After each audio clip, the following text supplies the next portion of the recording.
Attorney-client session, July 8, 2023, 3:30 p.m. Is adjourned. Thank you so much.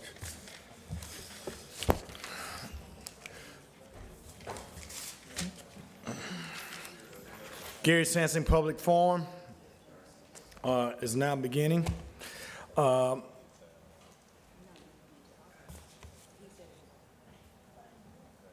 Please note that you can speak on things not related to the agenda. Our first speaker, Dan Dulford. Dan? All right, Dan's not. D. Redskit. I'm sorry, D. What is it? Red Lisket. D.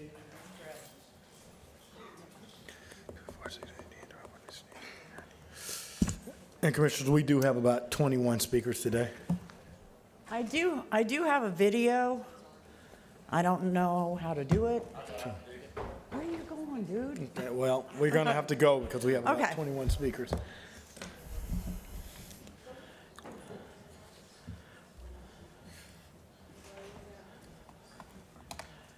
the volume.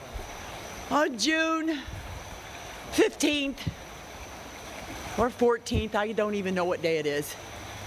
Anyway, our house is flooding again. I cannot believe this is happening again.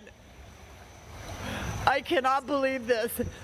I begged and pleaded for somebody to help us with this damn creek. And look at it. What's it doing? It's backing up into my home. That's one. There's another one. Let's do this one. So yeah, here's Silverado Court, underwater again. Up the street, they're all flooded. And our front yard and our house. And I'm real sick of this. Anyhow, surprise, here we rebuild again. Good afternoon, Commissioners. As you all know, my name's Dee Rydleski. I live at 2046 Silverado Court. Early morning of June 16th, our home flooded again. I'm not here to cry or yell or scream. You got 20 seconds. I'm here to ask you all to please expedite the HMGP buyout program so I can get the hell out of my house. We cannot continue to do this at 65 years old. Thanks. Our next speaker will be Sonia Reeds.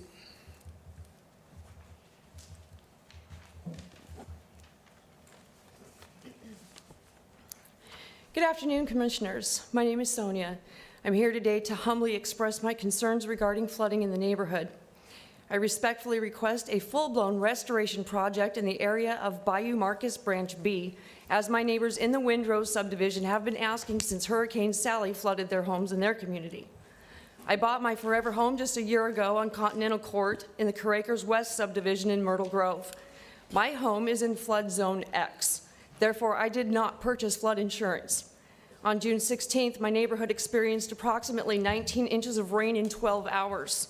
Roads were impassable, water was easily 3 feet deep in the street and my yard. My back door threshold is 17 inches above grade, and water was flowing into my house through the back door. My entire house had 3 inches of water throughout. I haven't reached a total cost to cover my losses and restore the flood damages, as I am still in restoration. All this money is out of my pocket. It will take several months to complete renovation, and some losses are sentimental, irreplaceable items. Why was my home flooded? The Bayou Marcus tributary Creek B has severe overgrowth and debris throughout, and there have been no efforts to remove blockages in the creek, the drainage ditches, or the culvert on my road. Had the county performed regular maintenance of these areas rather than neglect them for decades, there would be no need to request restoration projects to fix this flooding problem. Now I stand before you, my elected officials, asking you to advance efforts toward necessary creek restoration projects, ditch restoration and maintenance, and culvert rehabilitation as needed to prevent this type of flooding in the future. Please do right by your citizens. We who elected you depend on you to do so. And if you do not, who will? Who will address these critical drainage project needs, if not you? Thank you. Sonia. Our next speaker will be Teresa Blackwell.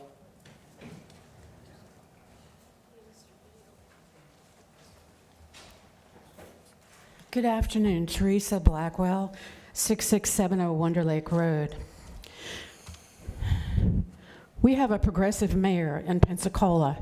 In P&J today, D.C. Reeves said, "Why are we not hearing anything?" Oh, I'm sorry.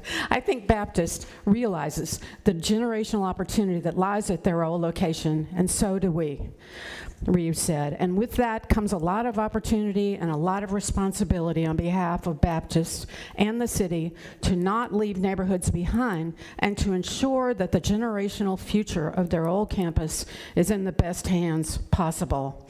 Why are we not hearing anything like that on OLF 8? Those 540 acres are probably, as Commissioner May has said, the county's deal of the century, and likely the biggest deal ever for Beulah residents. So you have to ask, where are they?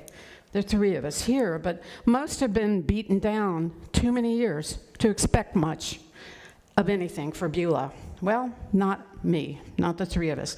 Beulah deserves to have what other parts of the county take for granted, like a community center, parks and sidewalks, street trees and lighting, especially on OLFAH, if we are to ever attract any high-paying jobs. We need to keep our ownership of the civic-zoned property on the west for civic uses, not for apartments and townhouses. Why would you sell the acres for a school and then buy it back for more later? We must stick to the design code and the DPC plan. Just sell the residential and ensure that it is of the quality prescribed in the master plan. As a Breland manager said, that is what will attract quality investors and business to the town center, as well as high-paying jobs. Diversity there in everything, including housing, types, and price point, are needed. If you work there, you should be able to live there. But creating affordable housing that is integrated into the landscape, not segregated in low-quality buildings, will take, Teresa, will you please end? will take creativity and resourcefulness. Horton will not do this unless they are forced to do it. Thank you, Teresa. Thank you. Our next speaker will be Chris Kerb.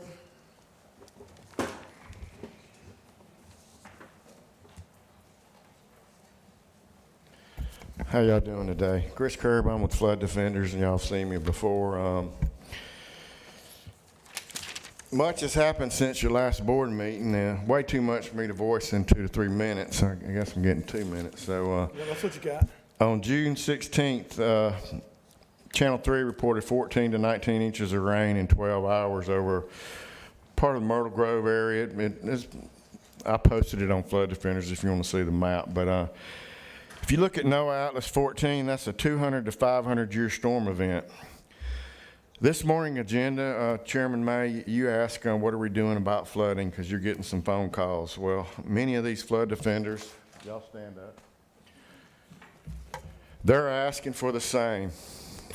We're just a small sample of many flooding problems and drainage needs.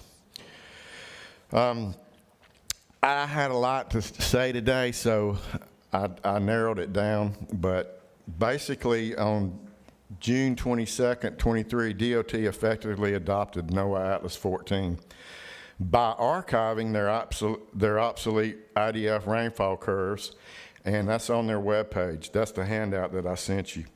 It will be clearly noted in their November 24 drainage manual. By the way, congrats on your $86 million in grant funds. However, if you design and build these projects that are funded under the old archived obsolete rainfall data versus NOAA Atlas 14, you're designing for yesterday's storms. We are seeing increase in flood damages to houses. Why?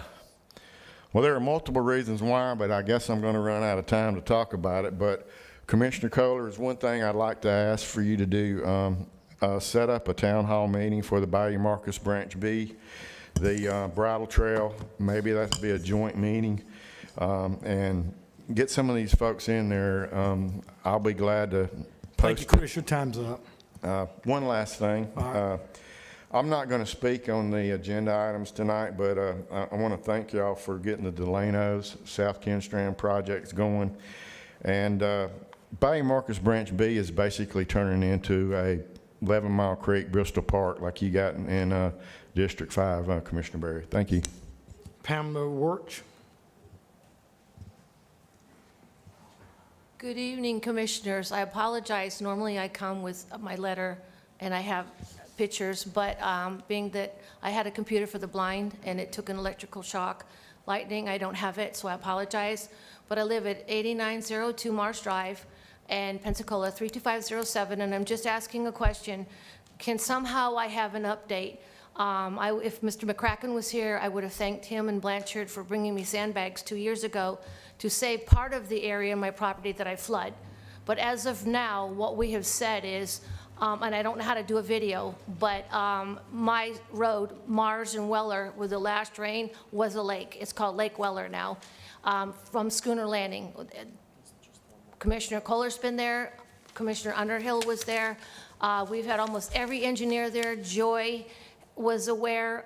They were going to work on what we don't have a drainage, but it's built from Schooner Landing. So my question is, what is an update? I was given something on a neighborhood app. You should be happy because they're working on Gulf Beach Highway, and it's going to be at the end of Weller and Gulf Beach. No, the entrance to Schooner Landing was designed, exactly designed, higher than our property. Therefore, when it rains, it pours into our property from the front door to the back door and creates a lake. Okay, now this has been over 2 years and we haven't had a hurricane. So my question is, from what I saw, some fella up there doing something, was reading something, and he said, well, we're measuring because we heard you have a flooding issue. Somebody from the county came and cut the grass, this big tractor, and when he cut the grass, he shot it into what ditches we have, which as homeowners we clean. If we don't clean, they're not culverts, they're ditches. If we don't clean them, the flooding is worse. So we're asking on Weller and Marsh Drive, please help us, because once again, when hurricane hits, we're going to be in trouble. Thank you, Pam. Thank you. Next speaker will be Cynthia Maybe.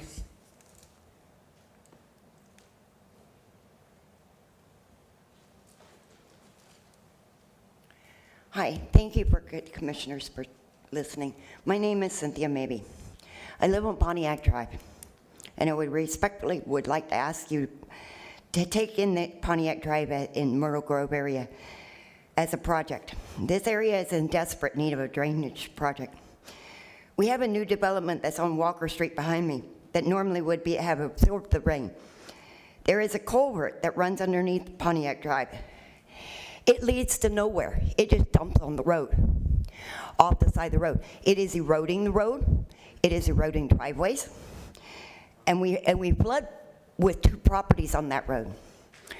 There is a new development right beside me that has no silt barrier.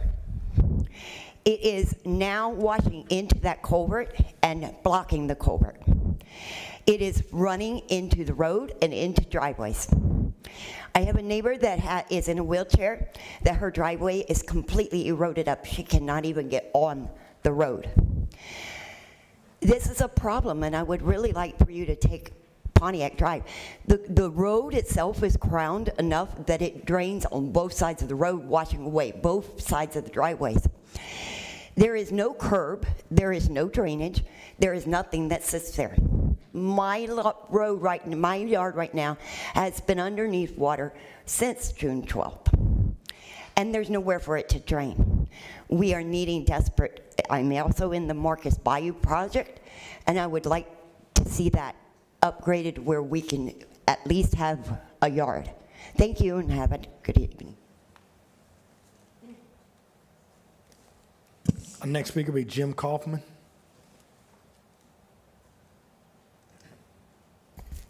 Hey everybody, Jim Kaufman. I live in Magic Mike's District 2. Normally I would take this time to thank you for doing such a great job and for doing something that I'm wholly unqualified to do and for listening to people say things that I don't want to hear. I was going to raise the issue of the homeless encampment that exists on County Housing Authority land behind the Sunnies on Navy Boulevard, but in light of what's going on currently, I think that can just wait until the next meeting and I'll raise it again. Thanks. Thank you. Our next speaker will be William Van Horn. Thanks, William. William Norvell.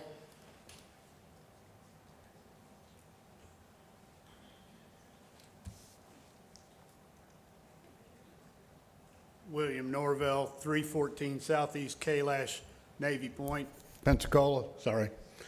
I want to address parking in Navy Point. We have linear park, but people are parking in the right-of-way, the easement, which essentially is what we consider our front yard.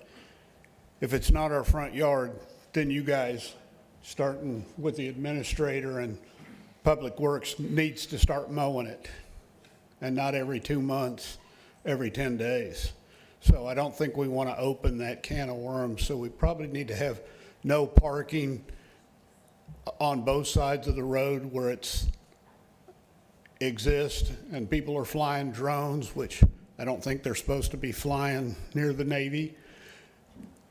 But we do have some space in the park where you could put some parking, but only if they put trash cans there, because it'll give us some place to put the trash that guests leave, which they do, but it's a great park and we want them to enjoy it.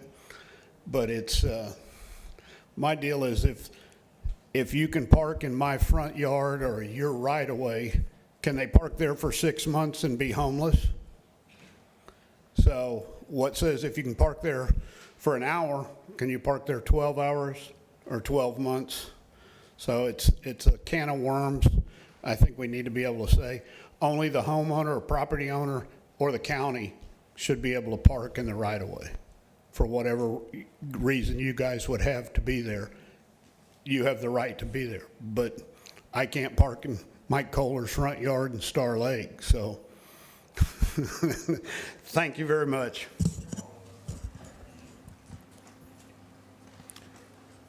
John Ryan.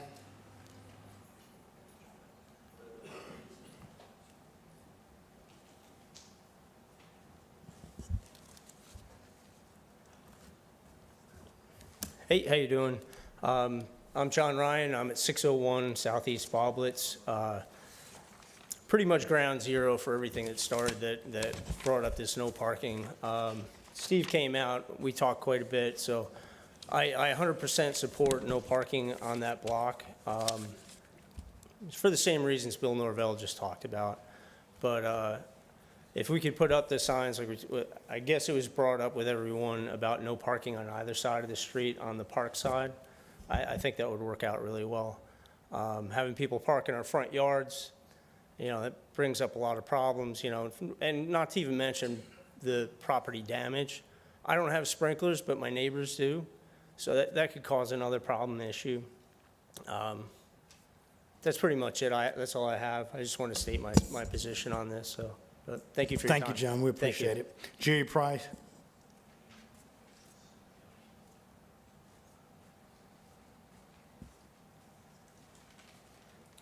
Can I have this put in the minutes, please? Sure.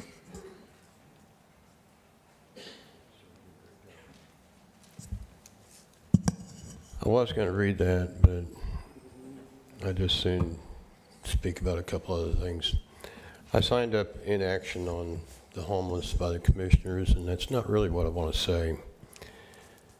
I have a lot of respect for you 5 guys up here, and I'd vote for you again on the condition. 17 months I've come up here and asked for stronger ordinances and to help the sheriff and the community, and I've seen nothing. And we got an election coming up, 24. I can't vote for the 3 commissioners if they can't do something on this homeless issue. You guys are really smart gentlemen, and we need some help. I know you guys all work hard. You put in a long day. You all look pretty tired. I don't know what else I can say, but it's not too long before the election. There's plenty of time to get something done.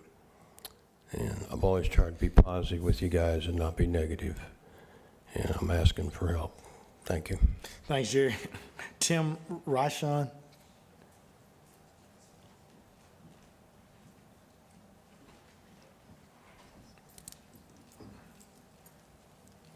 Tim Ryshon, 2 Portofino Drive, Pensacola Beach. My name is Tim Ryshon. I'm the Vice President of Sail Pensacola. Sail Pensacola was organized as a 501c3 public charity to follow on to the successful acquisition of the American Magic Racing Team to Pensacola. We have 3 goals at Sail Pensacola. We're going to make sailors, make races, and make jobs.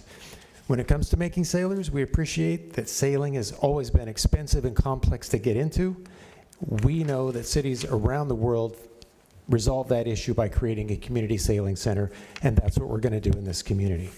We're developing a plan which collaborates with PYC and the Satori Foundation to create an accessible community sailing center for our whole community. Sail Pensacola is going to make races too. American Magic has placed an international stamp of approval on the year-round sailing assets of the Pensacola Bay. And now sailing associations around the country are calling to ask about staging their events here. The volume of these races is going to exceed the capacity of PYC to do the race management, so we are going to create a professional race management team to never have to say no and keep these visitors coming. These events will largely focus on the shoulder season, so we'll be steering clear of the busiest months of the year. We can put heads in beds from September to March, and we can demonstrate the economic impact in a positive sense for the county through the TDC and through some economic modeling. Finally, Sail Pensacola is going to make jobs. American Magic is going to bring 170 jobs, but we believe there is a much larger opportunity. The technology of these new foiling sailboats does not have an epicenter in the U.S., and Sail Pensacola aims to make Pensacola that epicenter. Pensacola and Escambia County have waterfront property that aligns with marine technology interests and manufacturing, and we intend to introduce new companies to those opportunities, locating their manufacturing and workforce development here. Sail Pensacola has a 20-year-long view on how to make Pensacola the sailing epicenter of the U.S. We will fully leverage collaborations by the city, county, state, national associations, regional economic development authorities, clubs, and established businesses, and we will aggressively pursue Triumph funding where our objectives align. I distributed a letter of engagement that I'd like you to consider to add to a future meeting for the agenda item. Thank you. Thank you, Tim. Our next speaker will be Stan McDaniels. Thank you. I'd like to have this report distributed to all of you, and then I have one more report to be entered into the public record. This is the Erickson report. I'd like this to be distributed to the fire chief, police chief, the sheriff, our congressmen, local news stations, and local and federal politicians. So what it does cover is 5G, the FISA, Foreign Intelligence Surveillance Act, government overthrows, targeted individuals, human trafficking, sponsoring ISIS and terrorism, telecommunications with no proper oversight, 911 numbers, portability, contract in control of a foreign telecom. That's the one I'd like to be entered into public record. I also have today a writ of habeas corpus for myself since the sword of Damocles seems to be hanging over my head, I have a writ of habeas corpus that I'd like to give each one of you one of these, as well as one entered into the public record. I believe I have enough here. So since I have been calling out corruption on this board, specifically Chairman Commissioner Bergosh, his brother has sentenced me to never get my guns back again through a restraining order. His connections to the base and my ex-father-in-law, I don't know if there is any connections, if they know each other, but you all know me, and so does he, and so does his brother. I'll be filing this with the courts tomorrow as well. My name's Stan McDaniels. Justice is coming. Thank you. Next speaker will be Josh Luther.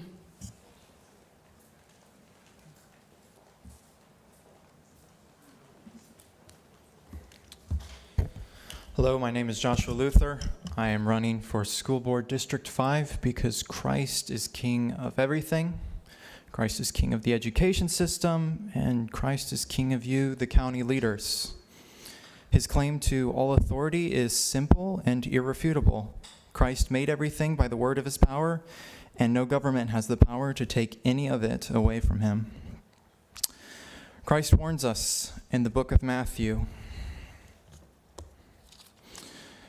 "Not everyone who says to me, 'Lord, Lord,' will enter the kingdom of heaven, but he who does the will of my Father who is in heaven will enter." God commands all of us to open your mouth for the mute, for the rights of all the unfortunate. Open your mouth, judge righteously, and defend the rights of the poor and needy. Proverbs 31, 8 and 9. 2 million human beings were killed in the Middle Passage. Just as a day we tried to cheapen certain human life by calling preborn boys and girls clumps of cells, in similar fashion they ignored the atrocities committed by calling the victims property. That generation is dead and gone. They bear the guilt of their deeds. And similarly, we will bear our own guilt if we continue to ignore and say nothing about the 50 million plus that are being murdered today in our country, in our state, in our county. We cannot be silent. We will stand before God and be judged for how we loved our neighbor. Cecilia Campbell. And next will be Zachary Campbell.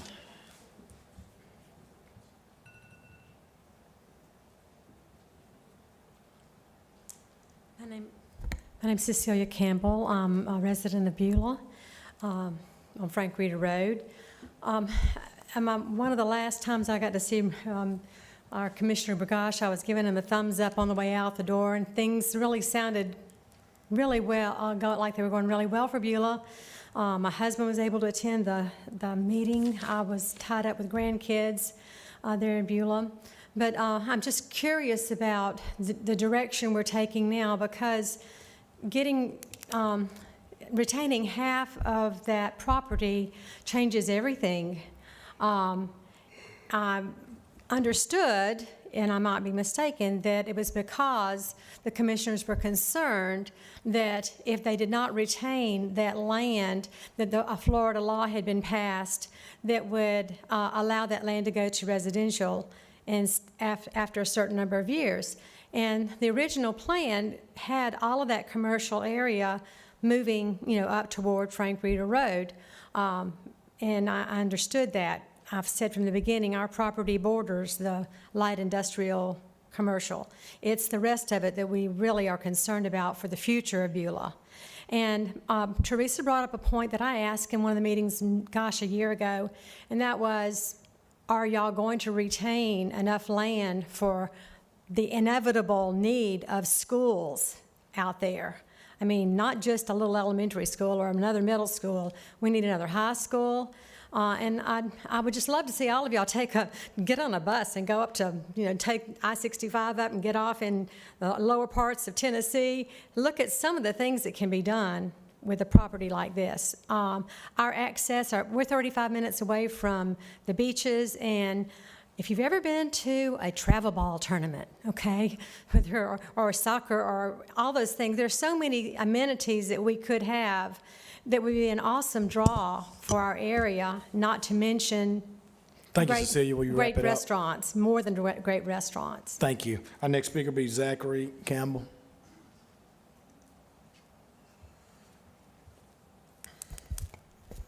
Zachary Campbell, I live on Frank Reeder Road. I want to caution us to be aware of D.R. Horton's reputation for code violations, class action lawsuits, and being fined. That doesn't really stir up confidence, and it kind of speaks to their vision of quality and adhering to the master plan. I hope that we really ride herd on these guys, if that's who we're going to go with. And I would like to know if we have any kind of update on the eastern part of Frank Reeder Road. I think there's going to be like 30% progress done on that now. It's a 2-lane road, and it has doesn't have much room there for width or expansion and all that. I was just want to know if there's any update on what we're going to do with Frank Reeder Road east of Beulah Road. Thank you. Mr. Chairman, if I might, since Yes, sir. just briefly, since we've had several speakers on Beulah, specifically in OLF 8, just to Teresa and Mr. and Mrs. Campbell's concerns, I lived out there too for 20 years, and we can't tell, which restaurants to build out there. I mean, you've heard me on this dais say multiple times, it would be great to have a full-service restaurant out there. Right now, we've got a McDonald's, we've got a Pizza Hut, and we've got roller hot dogs at Circle K. I want more, but we can't make them do that. But I think the last time you all were here, my position hasn't changed since then. All those facets of the master plan have been baked into our code of ordinances, and this board has expressed support for it. So, right now there's a negotiation happening, but whomever it is that ends up acquiring that property, they're going to have to follow the rules. And as long as I'm in this office, I'm going to hold their feet to the fire. Now, and from that will come all these great amenities. I'm waiting for them too. I don't know if, I drive every day by there and I look at what Navy Federal Credit Union is doing. I can't wait to go and use that park. That's a tremendous facility they're building out there, and they're going to let the public use it. That's a great example of a public-private partnership.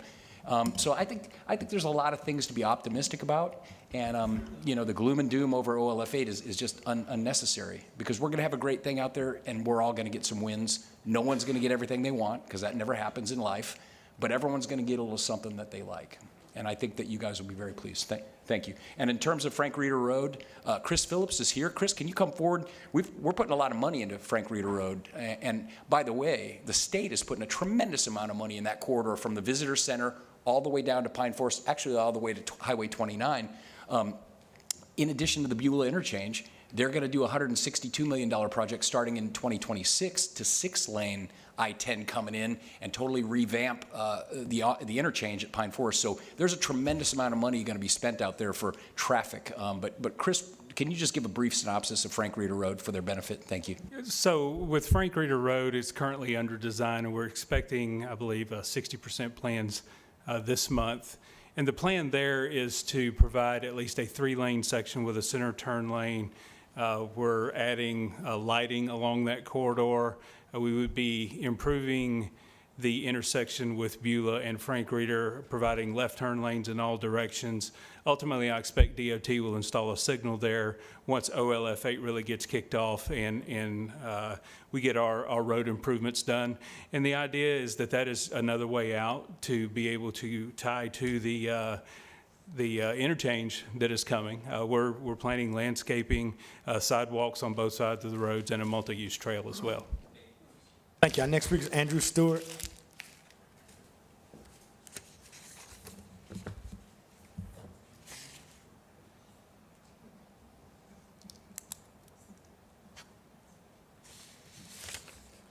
Good evening, Andrew Stewart. I live in Nature Trail. I appreciate the comments, Mr. Regash, regarding the planning. I know that it takes time to work these things out, but the concern that I have is that when I look at the notes for future meetings, for the meeting tonight, there are continually changes to the zoning that are brought forth to this body, and those changes are made because the conditions require those changes to be made, or they seem to be requiring those conditions to be made. The concern that I have is we as residents of Beulah don't really get any concrete feedback as to where negotiations are standing, and that's why we're so concerned. That's why we want to make sure that we get feedback, and it would be great if we would have some sort of a way to hear that back. I know you did a town hall meeting. I listened to the town hall meeting. I was not able to make it, but I listened to the whole thing, the questions, et cetera. And it seemed like that town hall meeting gave you some feedback as to what would be of interest to the members, but it really didn't scratch the itch in terms of, here's what we're doing, here's where we are, here's how many people are involved in the negotiations, how many contractors are involved in the negotiations, here's how we're sticking to the master plan. I hear we're sticking to the master plan, but with a wave of a hand or with a passive vote, this body will change the zoning because conditions require it in the minds of the board. But we as residents of Nature Trail, residents of Beulah, don't really get that feedback. And so I'd like for there to be some way that we could get a more positive feedback, and I appreciate your help in that. Thank you very much. Yeah, and Andrew, let me just say for the record, right now, this board has voted, and we have an interested party, actually two interested parties, and we've empowered our staff, our attorney, our county administrator to negotiate. And so I don't know about my counterparts, because we never talk outside of meetings, but I can tell you from my perspective, you know, we have set the goal, we've set the agenda, and we've empowered our staff to do those negotiations, and I'm not going to step in the middle of it. But I can tell you this, the minute we have a contract, it'll come before this board. If it's the right contract, you'll hear me talk about it, you'll hear me get behind it and root for it, and you'll hear me loud and clear. Because, again, I live next to Nature Trail in Belridge Forest, right across from that field for the last 20 years. When I moved to Belridge Forest, Nature Trail was just a big forest, and of course they clear cut it to build your houses. And there was a lot of people who didn't want that to happen, but anyway, that's a different subject. What I'll say is this, I want good things there too, and I have since the day I moved in, and since the day we acquired that property. If you don't think you're hearing about it, it's because it's being worked. But once we're done, and once we have a deal that comes before this board, you're gonna hear about it.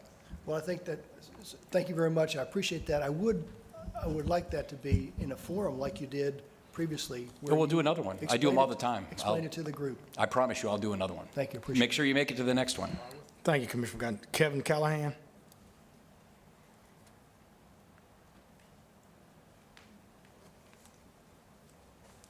Good evening, Commissioners. Thanks for the opportunity to speak today. My name is Kevin Callahan. I live at 607 Southeast Boblets Drive in Navy Point. Like my previous neighbors, I'm here to talk about a situation in which neighbors are parking on private property in the front yard. They're arguing that the easement laws allow this. I believe in my review of the easement statutes in Florida, that's a fundamental misunderstanding of what easements were purposed to do. According to Chapter 704, in fact, of the Florida statutes, easements are developed for a special purpose not inconsistent with the general property rights of the owner, allowing somebody to park on somebody's grass.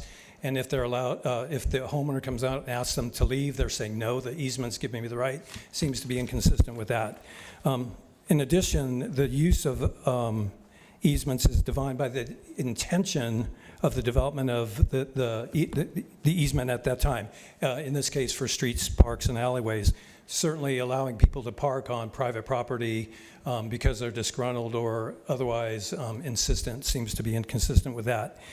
Chief of Staff for District 2, Steve Stroberger, seems to have come up with a solution that works, and that is modifying the existing signage to indicate that parking is not allowed on either side of Boblets Drive. We certainly support that. Thank you for your time. Thanks, Kevin. Our next speaker will be Gail Strickland. Hey, guys. My name is Gail Strickland. I live at 1302 Wilson Avenue in District 2, and I'm here in support of the flood defenders. Yay. And also the group of people that showed up at the planning meeting this weekend, or this past week, who wanted y'all to slow down. Let's slow down, take a breath. We're looking at Forest Creek Apartments for the flood thing. life, safe, and health issues. Those people have been in that building. That's a sick building. They got to go. The other thing is TRO, Gulf Beach Highway. We've been pushed down and pushed down and pushed down. Spoke to a group last night. They said they're used to impact fees. It's whatever the community asks for. You ask for impact fees, they're going to pay impact fees. They're used to doing it everywhere in the world. Everywhere they go and build, they pay impact fees. Why are we waiting for people to build houses and collecting the money after the fact when the rest of us who've been here our whole lives are suffering? Because you've deserted the property and you're going out here and you're putting our money into new development, and we're the guys suffering that have been here all this time. Warrington has gone down, not by any fault of Mr. Kohler. He's there to help everybody, and he's doing an awesome job. He's making things are getting taken care of and looked at. But due to the previous time from the previous commissioner, we now have somebody wanting to start a city. Perdido City. What the heck? We don't need another layer of governance. We don't have borders in Escambia County, and we don't need to create any more. This is all downfall of what has happened previously when we got pushed down the road to have our road fixed and our time fixed, to come to us, to have infrastructure handled because of the previous people. I'll be back. I'm out of town. Thanks, guys.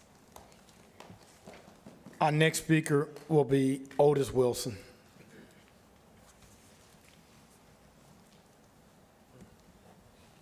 Thank y'all, Commissioner.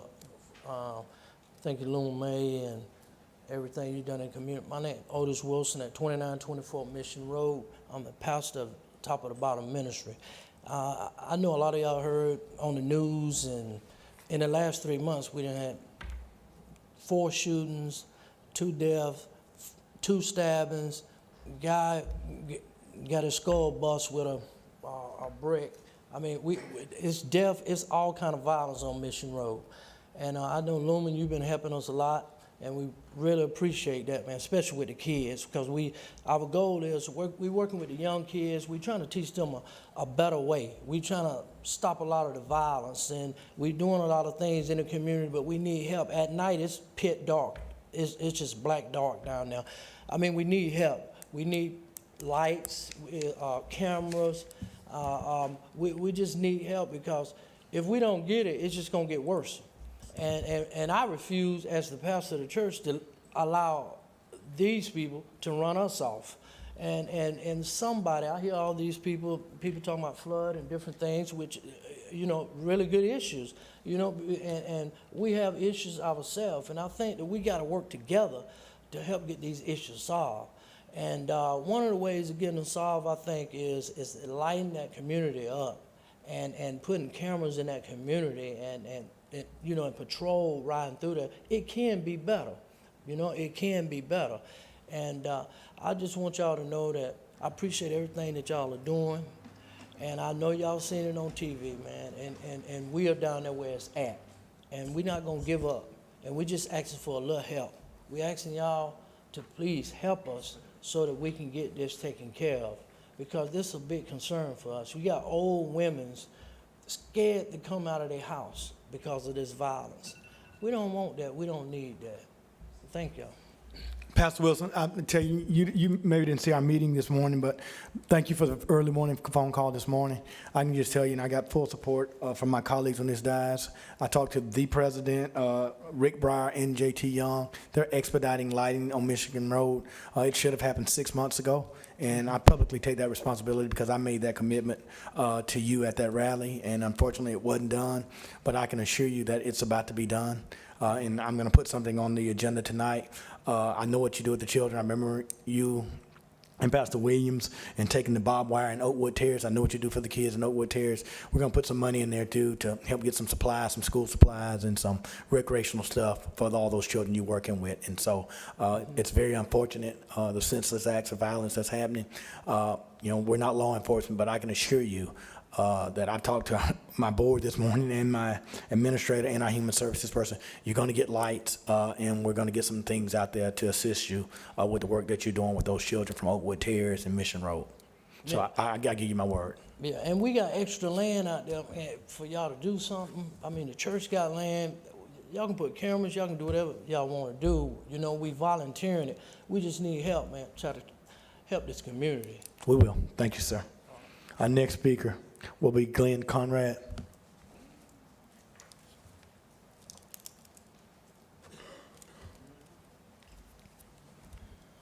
Good evening, Commissioners, Chairman May. Glenn Conrad, 17 Northwest Gilliland Road in Navy Point.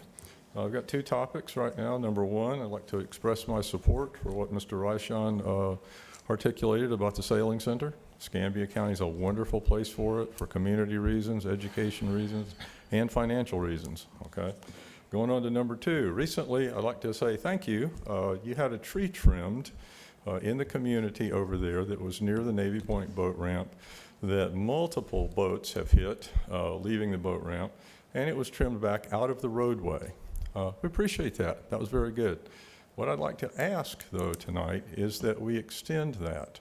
And I'd be glad to present you to the map of options and places that have also gone down below code because the UPS trucks hit them, the FedEx trucks hit them, various people's boats hit them, travel trailers hit them. So obviously they're below code if all of these vehicles that are to code are knocking limbs off of these trees in the neighborhood. There's probably 7 or 8 that really need to be trimmed. My estimation, you could get an arborist to come out and look at them, take half a day, make an assessment. County crew could knock them out in half a day, and you would save us a lot of headaches. You really would. I'd really appreciate you considering this, and hopefully nobody hits that, damages their vehicle, and then sues the county for not maintaining the roadways to code. Thank you, sir. Next speaker will be Brian Wire.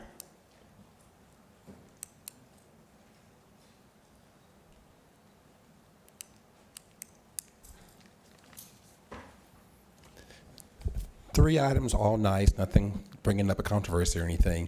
First of all, I want to thank Commissioner May and the rest of the commissioners for your support of the Escambia County intern program. I was had the pleasure of having an intern this summer. It's a great process, a wonderful individual. Your support really is helping to curb some of the things that the young individuals are facing. So thank you, Commissioner May, and all the commissioners for your support. I'm looking forward to attending the award ceremony on Thursday for the interns to see them, meet them, and hear some of the great stories. So thank you for that support. Item number 2, I gave you a quick letter about United Way of West Florida. We're having a mini grant process that will be kicking off soon here in a couple of days. I'll come back in August, give you an update on it, but it's a process where nonprofits can get a $5,000 grant. It's specifically made for nonprofits that struggle with getting big grants and having the opportunity to compete against some of the local organizations. But the press release is out there for you, and this is a chance for small nonprofits to get the money they need to get their businesses and going as an organization. And the third item is I just want to announce publicly that the Gulf Coast Nordic Chamber of Commerce is going to be working with Bantu Cola to help create and be involved in a black directory of black businesses in the area. They've already done some work in the process, and our chamber is helping to support them to get this full directory of businesses out there so we can see who the black businesses are. I'll give you some more details later. I'm a little premature with coming to you with the full details, but I just wanted to give you a heads up now. And thank you again for everything. It's a pleasure seeing many of you at a lot of the events recently, being in the TSA check line that we had at the airport, me and Mike. So I appreciate everything you've been doing, and I'm looking forward to the ceremony on Thursday, Commissioner May. Thank you, Brian. We appreciate you being there. Jesse Horn. You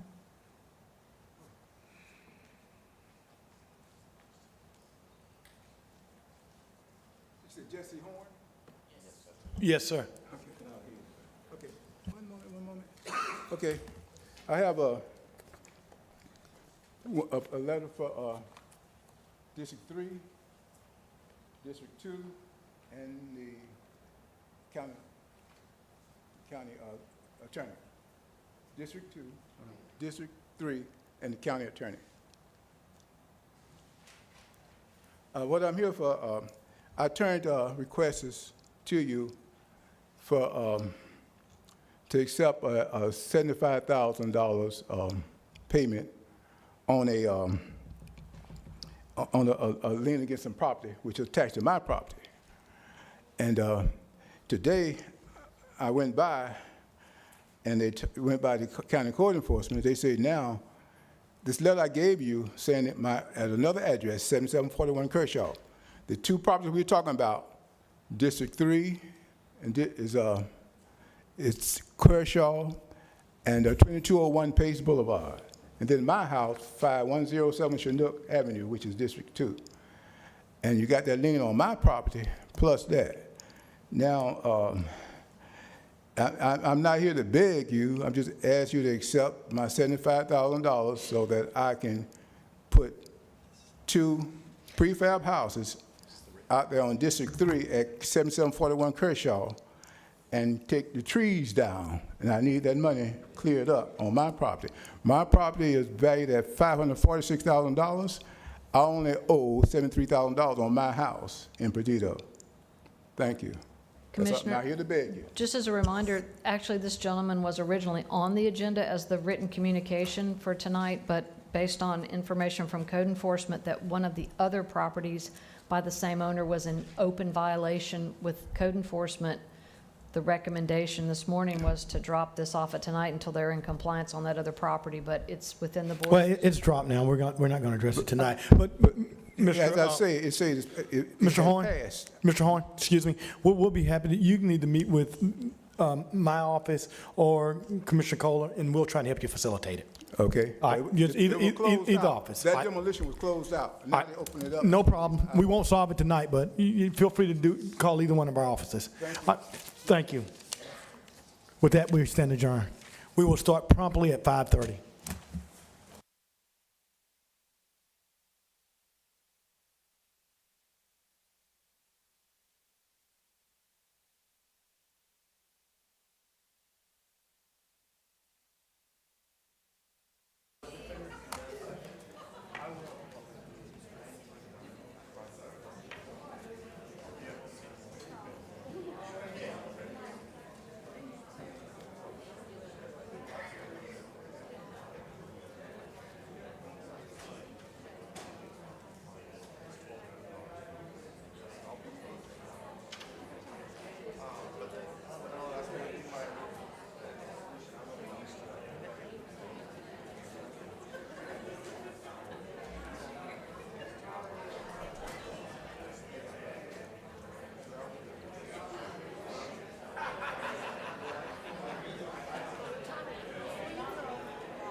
We could smell it, that's what's thinking.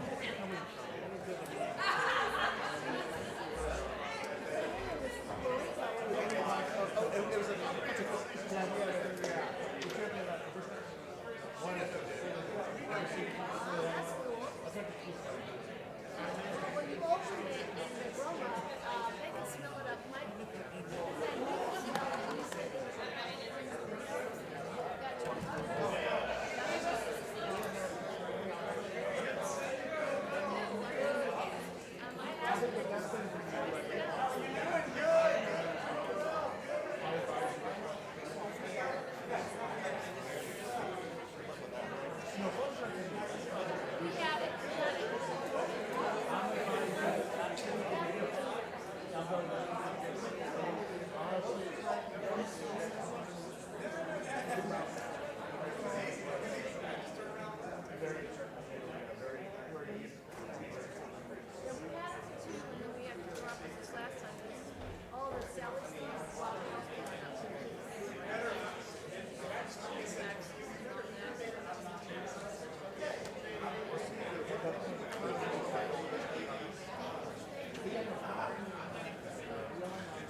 get that in.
Board of County Commissioners regular meeting, July 18, 2023, 5:30 p.m. Please turn your cell phone to vibrate, silence, or the offsetting. The speaker is limited to 3 minutes unless otherwise determined by the chairman to allow for sufficient time for all speakers. Tonight, our invocation will be brought to us by Commissioner Begosh. Commissioner Begosh? Yes, ladies and gentlemen, this evening we're going to observe a moment of silence and then remain standing for me, and then we're going to go ahead and do the Pledge of Allegiance directly thereafter. So please stand and join me in a moment of silence. Thank you.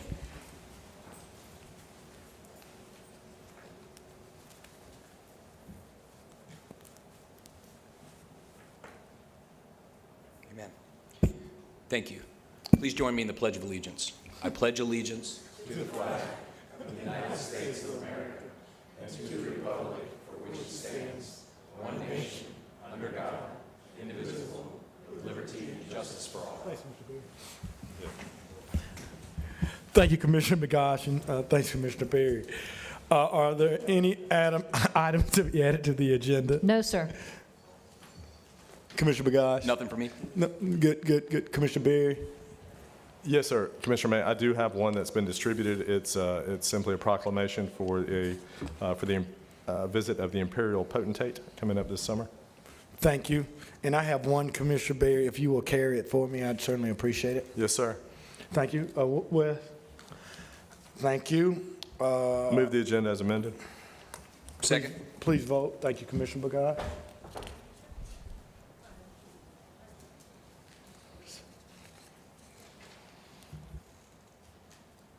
That passes 5 in favor. Thank you so much. We're going to move right to Commissioner's Forum. Commissioner Begosh. Thank you very much, Mr. Chairman. I'm going to make this very brief, but it's been a minute since we had a meeting, and there's been a lot that's happened.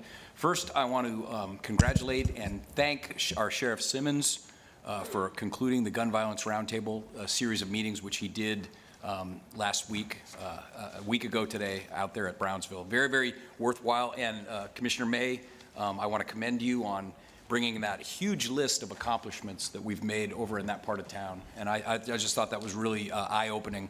But I want to thank all the folks who participated. We had our state reps, we had members of the judiciary, we had community leaders, Commissioner Kohler, myself, Commissioner May. It was just a great opportunity over a several-month period to talk about some issues that are going south in our community. And hopefully, we left on an optimistic note, and I think there's a lot of positive that's going to happen. I also want to congratulate every member of our staff who worked really hard, and last week was a great week. You know, there's always a lot of negative in the media, but last week was a great week. We got $86 million in grants. We're going to rebuild our ECAT facility, which desperately needs it. But more importantly than even that, we've got about 9 legacy drainage issues that we're going to be able to knock out with that funding, including several on the west side in my district that have been long-term problems. So I know that the flood defenders were here, and of course they've left already, but had they stayed, they would know about 9 legacy drainage problems that we're going to fix with a portion of that $86 million in grant funding. I also want to name specific staff members who really go above and beyond. You know, we get hit day and night with issues, and they come at us from a lot of different directions, from a lot of different citizens. And, you know, we're the policy-making body, the legislature, if you will. We're not the executive, so I pass them along very, very quickly to the relevant staff. And relevant staff, to their credit, works very hard weekends, evenings, when I call them, they pick up the phone. When I email them, I'm always amazed at how quickly they email back or text message. But I want to point out Joy Blackman in the engineering department. It's been a long-running issue. Another drainage issue, Pine Valley Estates, Frittinger Drive, Dunaway Lane. Very, very tough project, and we've got more of that on our agenda tonight that we're going to be approving. That community got wiped out in the 2014 floods. They've had issues ever since. And I know that each member of this board has these legacy drainage issues throughout the county because for many years we built where we shouldn't. We didn't build correctly, and we're actually atoning for the sins of the past, and we're working very hard. But I appreciate Joy Blackman's hard work on that. Also want to thank her for her efforts in getting a turn lane at Frank Reeder Road and Oak Haven Lane. A lot of building out there in Beulah, and the infrastructure has not kept up. I'm the first who will admit that. But again, we're working hard, and I appreciate her help in getting that done. That's going to alleviate a lot of traffic in that area. I want to thank Tim Day for his work on beach access in Perdido Key. That's very important, near and dear to my heart. I'm constantly calling him, and we're always looking for ways to get more beach access open, so I appreciate all his work. And finally, Chris Phillips, we've had a lot of problems with the roundabout out there, and you know, and last Saturday was the straw that broke the camel's back when I had multiple people sending me videos, and it just wasn't working. So I appreciate his willingness to go out there, take video, take pictures, and now we're going to commission an engineering study. That's right, Chris? That's what we're going to do, because a lot of folks that wanted that roundabout, they feel like it's not big enough. They feel like it's not doing the job that it's designed to do. Although I know the number of fatality wrecks has decreased, there's been an increase in the number of fender benders. So we're going to look at that scientifically to all the folks in Perdido who are very frustrated with that. I only built it because I was told the community voted for it. And there's a video online you can watch, and they did vote for it. They wanted it. Now that it's built, they don't want it. So we're going to study it scientifically before we walk it back, and we're going to get that going. I also want to thank him for his work at getting the additional exit road out of the South Bay subdivision, allowing members of that community to make that left turn. So this is just a partial list of the many things that staff do day and night in this district. That's why whenever I have the opportunity and have the mic, I always want to manage them up, because the county gets a lot of, we get a lot of negative press in the paper, and so whenever I have optimistic, positive, uplifting things to talk about, I'm going to do it from this dais. So I appreciate it. Thank you, Mr. Chairman. Thank you so much, Commissioner McGosh. Commissioner Calder. Thanks, Mr. Chairman. I have a few things. We haven't met in a while, so I want to cover a little bit of ground. First thing I want to cover is, since the last time we met, as you all know, we had a historic storm that affected a lot of people. If you heard for public forum, you heard about it. I wasn't here. But what I will tell you, that's not the end all. In the military and the medical community, you train people to be able to act on a code. It doesn't have to be the person training or teaching. I was in the middle of Africa, and I was getting calls from people in Lake Charlene and all over. And I called Wes at 2 in the morning, and Wes was up on the phone trying to manage things the best he could. And I can't thank the staff enough for how they handled that. Of course, the first few days after that, I was in comms, and I want to thank Steve and Sheila. And people were concerned about pickup and all the other things and flooding that we've heard about. But the response from the county, I think everyone can be pretty proud of. We had a few setbacks here and there, but we responded when we heard about them. And I think the people of Escambia County can be proud of how we respond. That doesn't mean we don't have some things to work on. I'm going to talk about those in a second. But I do want to say, because the flood defenders were here and some of them were at a meeting I was at last night, but I think we need to highlight, in this board, I need to thank several of the things that you've helped fund for stormwater. From Beach Haven, I wasn't here for Lake Charlene. We got some stuff on the docket tonight to look at. That'll be finished on my watch. The bridle trail design. We're working on Weller Avenue. The people in Perdido Estates, it's been 18 years, and we're going to get to something we can offer them. But we have work to do. We have work to do in District 2 and Forest Creek and Bob Marcus Tribute. It's just a fact. We do. These people flooded. It was your district before, Jeff. Everyone knows these problems have been going on for a while, and I hope we can get to a solution on that sooner than later. My third thing I want to talk about, and this is a challenge, I guess, more than anything. A few of us were out at Baptist this afternoon for a check that Cox gave to Baptist of $500,000 for the Baptist Hospital. And I know at some point I'd like to get out where we talk about what we use for ARPA funds, because accessibility south of 9 Mile Muskegee is not the problem, it's affordability. We got $12 million in phase 2. I think we need to talk to these folks. Cox just got a $45 million grant for, they told me today, for north of Escambia and Santa Rosa. We need to look at that money that we have in the rest of phase 1 and 2 and try to use that for some of these stormwater drainage, fire departments, some of the things that we can use it for. And I think we just need to have an open, frank conversation to see if we can get there.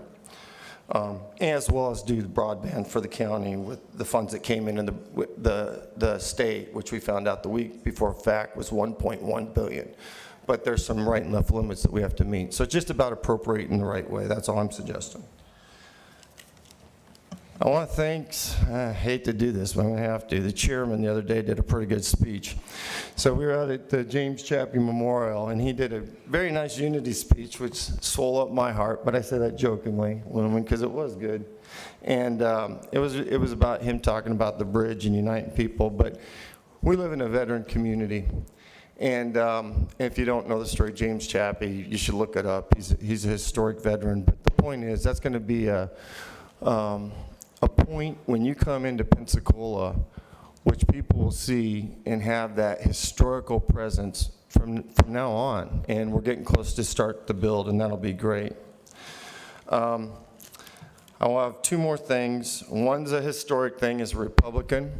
Last Monday, I was at the Republican meeting, and for the first time in the Escambia County Republican history, we elected a black man. His name's Charles Thornton, is the vice chairman. There were 2 constitutional officers there. There was a state rep there. There were a lot of people. It was a packed house, but Charles won because he has a big heart and he knows how to work for people. And Charles, I'm just proud of you and love to see the great things you're going to do. You're a great man. Glad to be your friend. And then the last thing I want to say is last night, for all the staff that was over at the Presbyterian Church on Navy and Winthrop for me, for the builder Brock developers that want to do several things in District 2, thank you for coming out. I was trying to send a text, but I was up till 10:30, so I thought I maybe not text everyone last night, but I wanted to thank you today and just really appreciate your time and all the comments and the expertise. That's all I have, Mr. Chairman.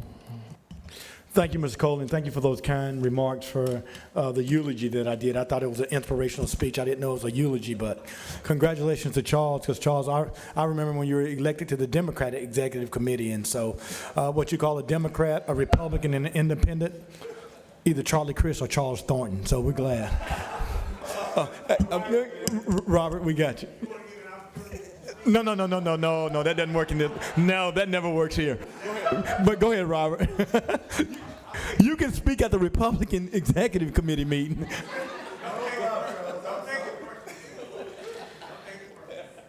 Yep. All right. Thank you, Mr. Chairman.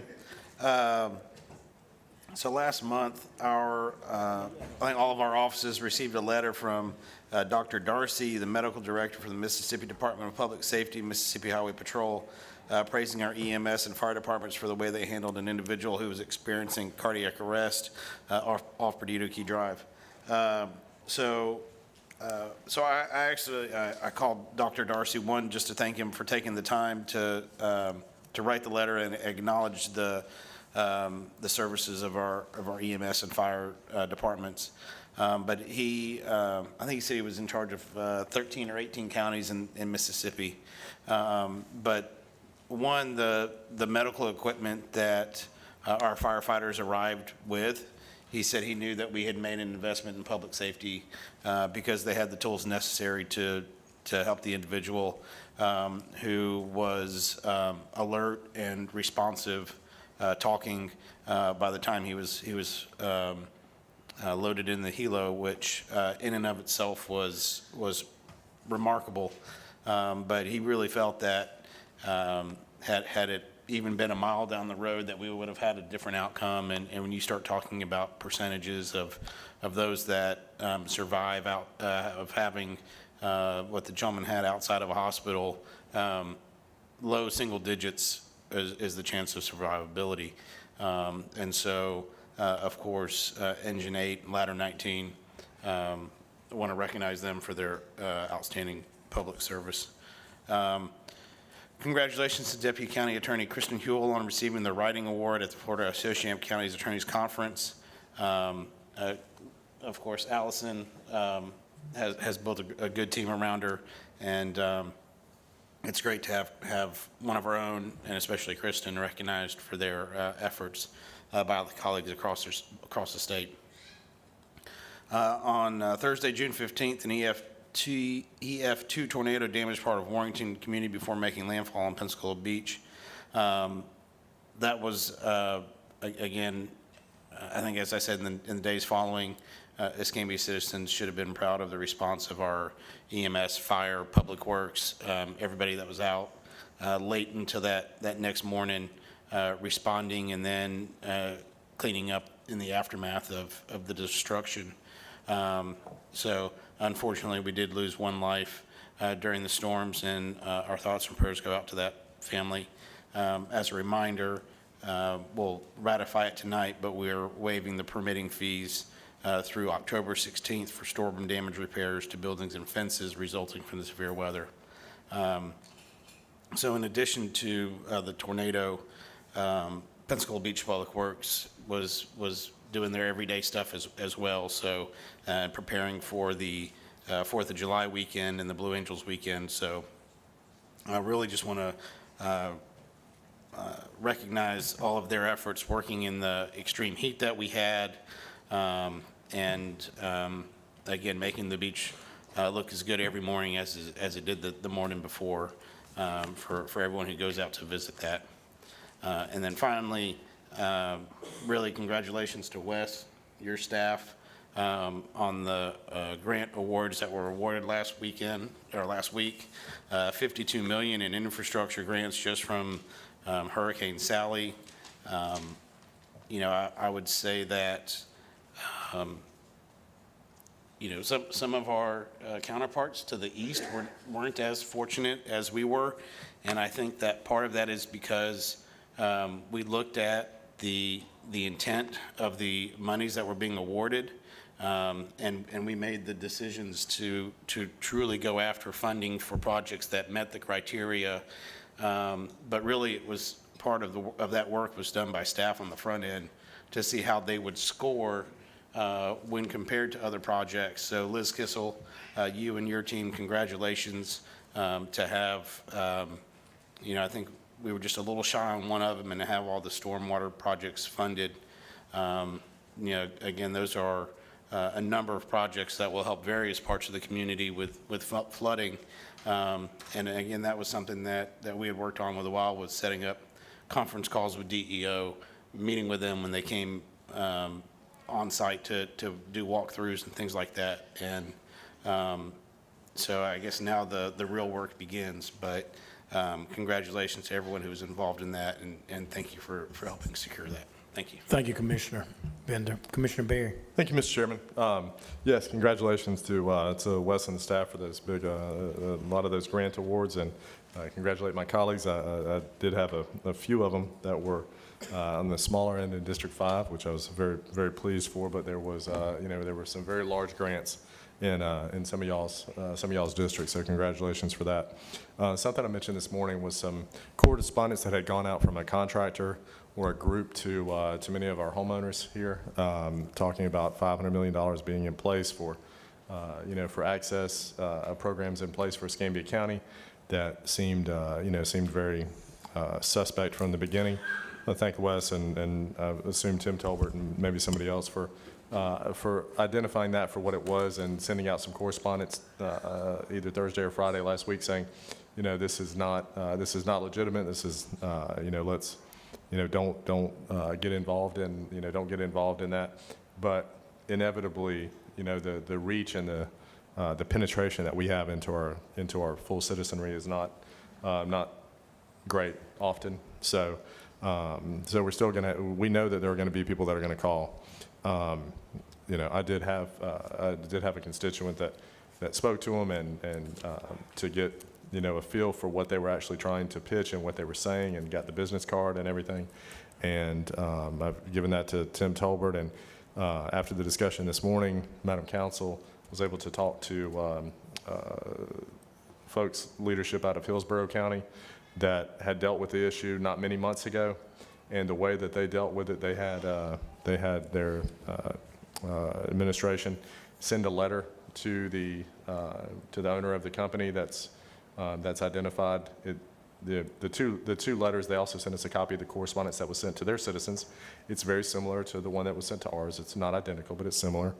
And they also sent the correspondence that they sent to the owner of the company, and they sent a copy of the correspondence that they got back from the owner of the company saying, thank you for letting us know that program is not applicable to Hillsborough County. We will not be doing work there anymore.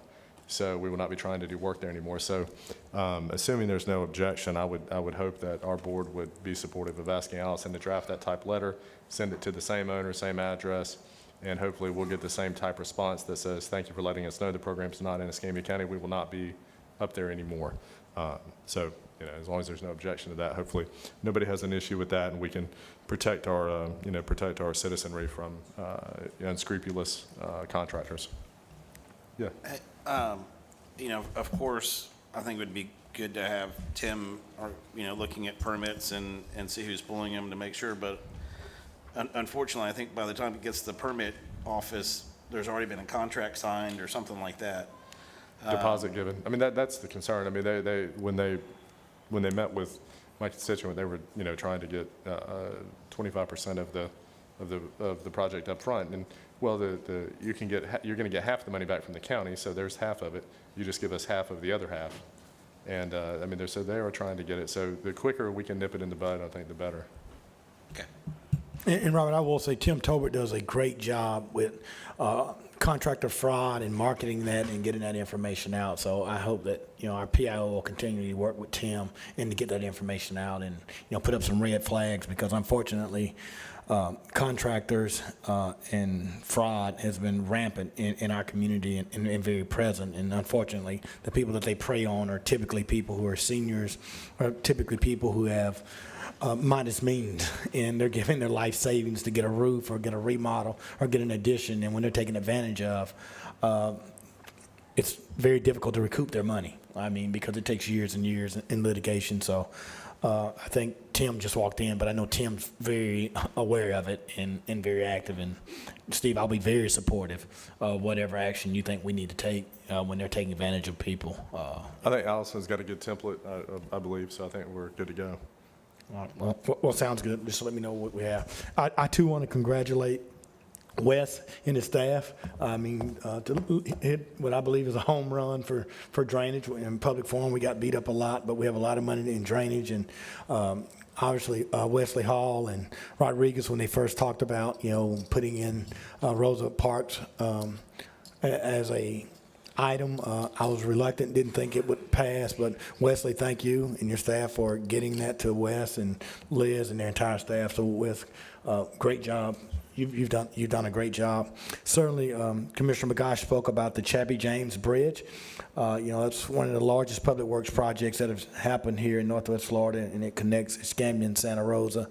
And that was great, and it was good to see Commissioner Benda and Kohler. It was, to me, a great event, and the only eulogy I was giving was Kohler's eulogy. I mean, it wasn't any other eulogy, but it was good. It was good that everyone was there.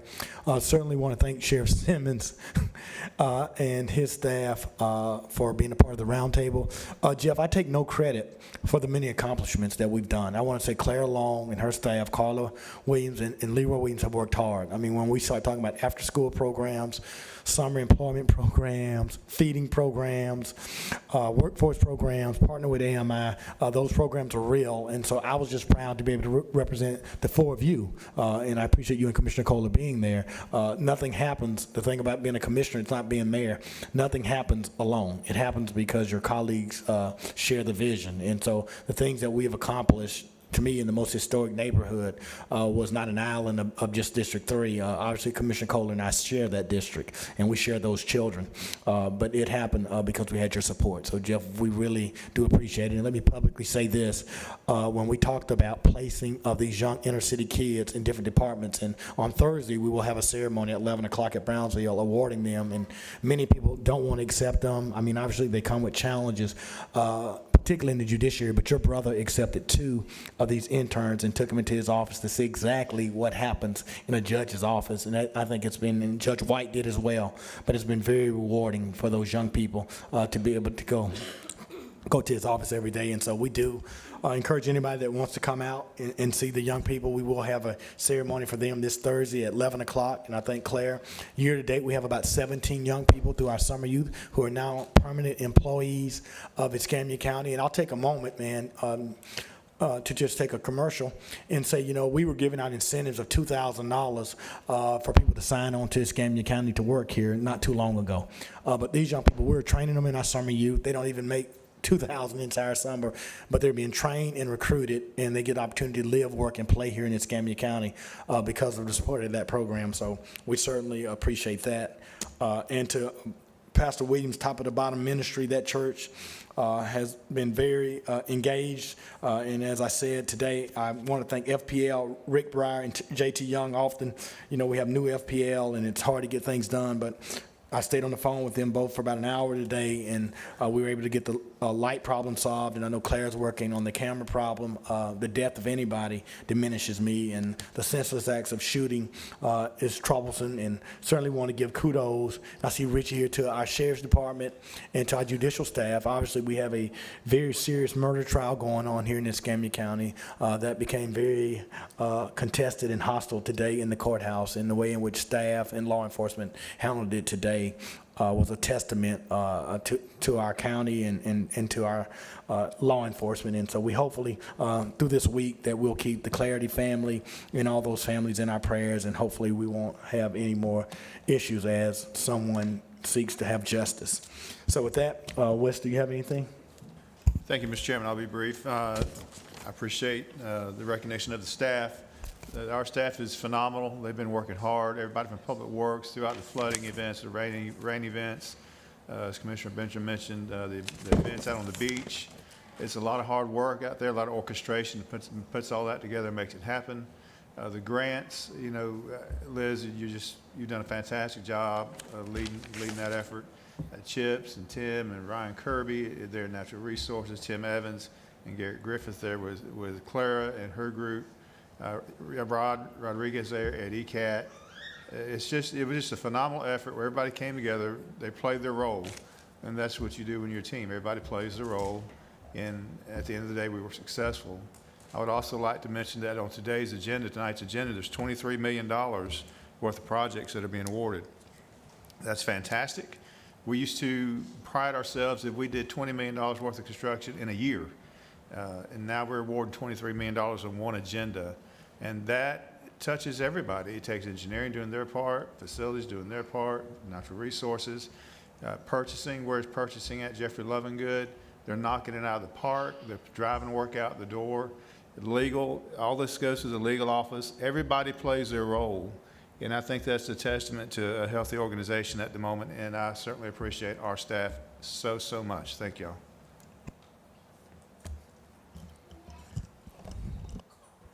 Thank you, Wes. Was there anything else?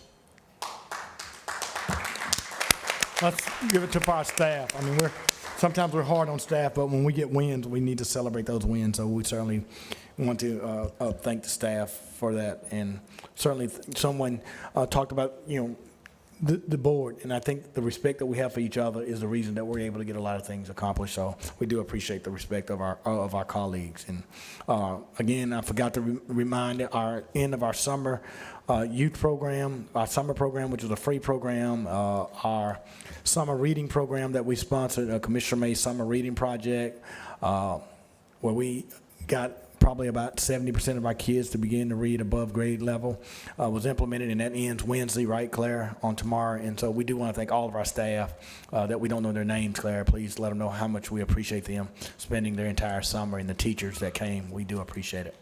With that, we'll entertain a motion for proclamation, ratifications, adoption and ratification of proclamations. So moved. Second. Please vote.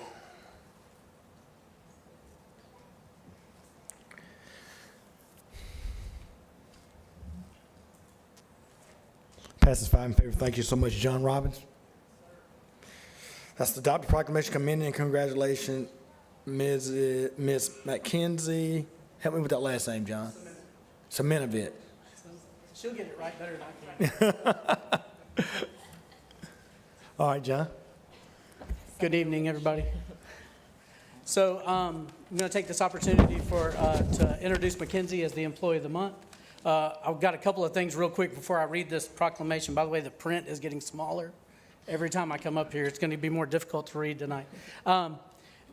Mackenzie has been with me since 2019, which is a feat in and of itself. To put up with me that long is something I thought only my wife could do.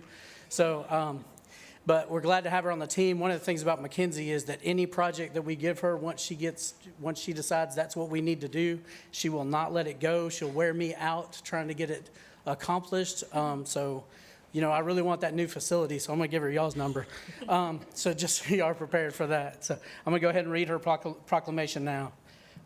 Whereas Escambia County has established an Employee of the Month program to recognize one employee to represent various departments, and whereas Mackenzie Simonovich, I swear, I just call her Mackenzie, it's easier.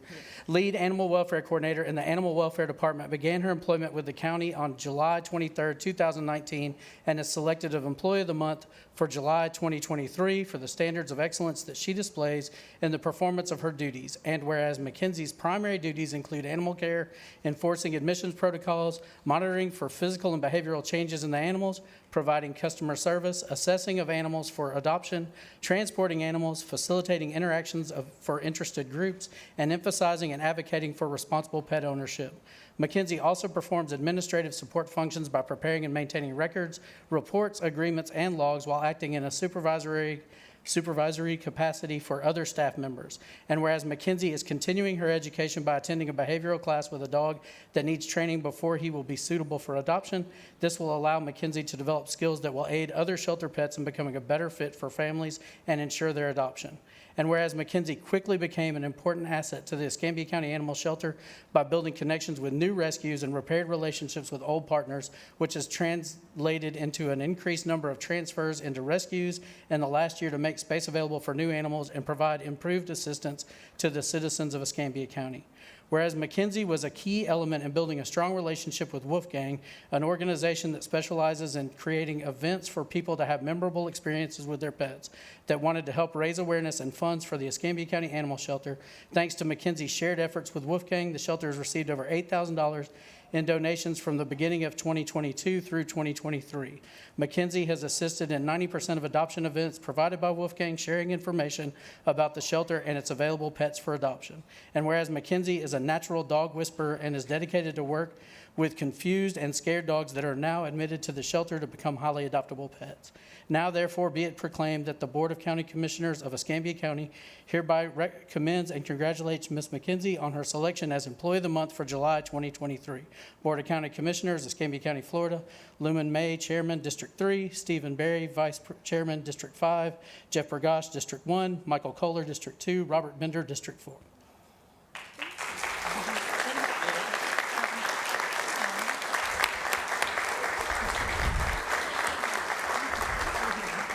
Who do you want in your picture? Yeah, you have to get a picture. Oh my gosh, this is cool.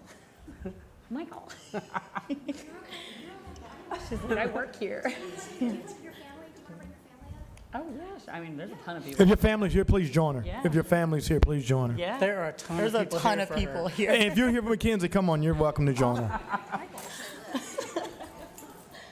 Thanks, guys. Sweet. Mackenzie's more important than I am. Man, that check's gonna be split a lot of ways. She's buying dinner for everybody later at Crystal. I send out one message.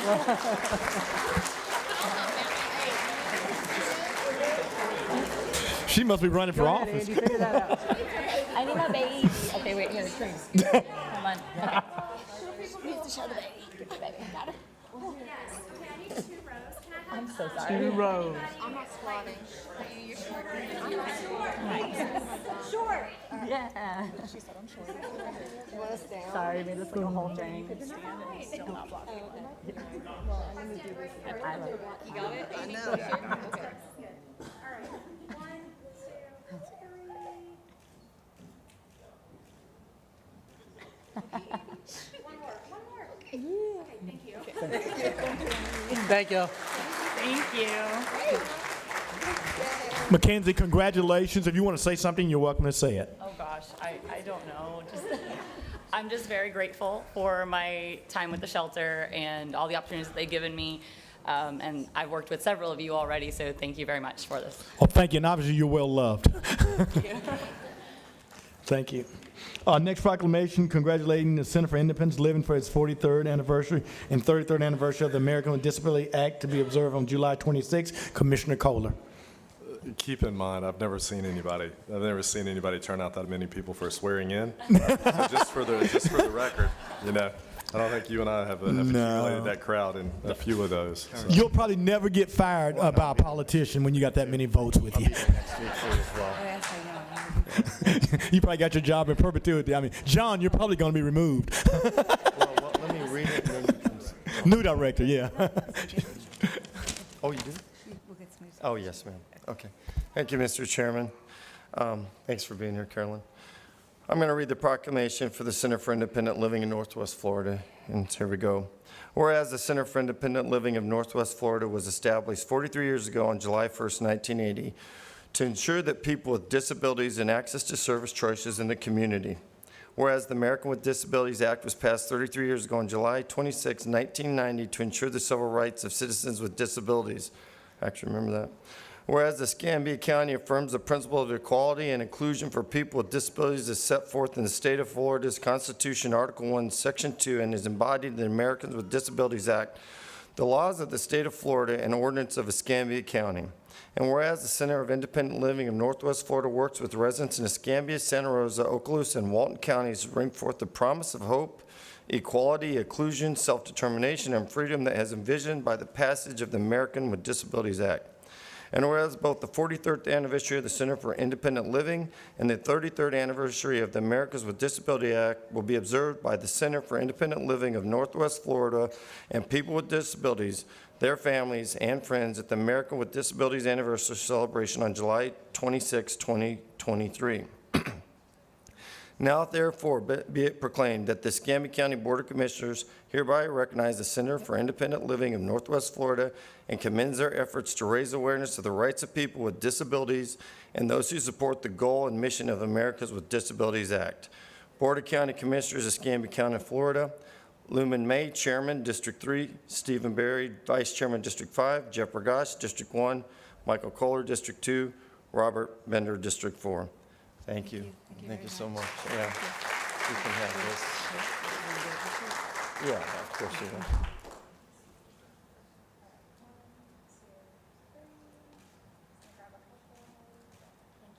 Do you have anything to say? Okay. Can she say? Yes, sir. Okay. Thank you very much, Commissioner Kohler, and thank you, Commissioner May, for allowing me to speak, and thank you to all the commissioners and all the staff team members here in Escambia County for allowing not just the Center for Independent Living to continue the work that we do, but because of you, the work that is needed in our communities. It's not one and done, it's a team effort. It takes not just my staff and myself, it takes all of us as a team trying to make our communities stronger, better, and whole by being inclusive and making sure that we can accomplish all the things that we need to for our community members. Some of the great things that have been happening in the community with some of these wonderful grants that are coming forward, whether it be for the ADA or it be for HUD, for fair housing, it be for transportation through ECAT, it could be all different kinds of things that we do. It affects every single person in our county when we make it inclusive and accessible to all of us. And just in case you don't know about the event that Mr. Kohler or Commissioner Kohler was just sharing for us, I want to make sure that you all have received, I know our commissioners have received it, but that this is the flyer for July 26th at the Center for Independent Living, 21 South Tarragona, from 2 to 3. It is from 2 to 4. The ribbon cutting will be done before 3 o'clock.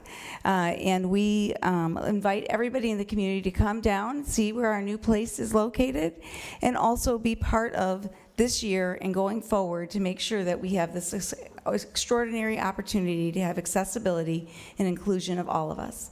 Thank you again, and the Center for Independent and Living and I appreciate being part of the community with you and on behalf of you. And for anybody who's watching who doesn't know us, we help to provide services to people with disabilities across all the 4 counties, as was shared, but all types of disabilities. We work in tandem and together with our community partners. So lots of the community partners that have maybe a particular disability that is their focus, we're working in tandem with them to go forward.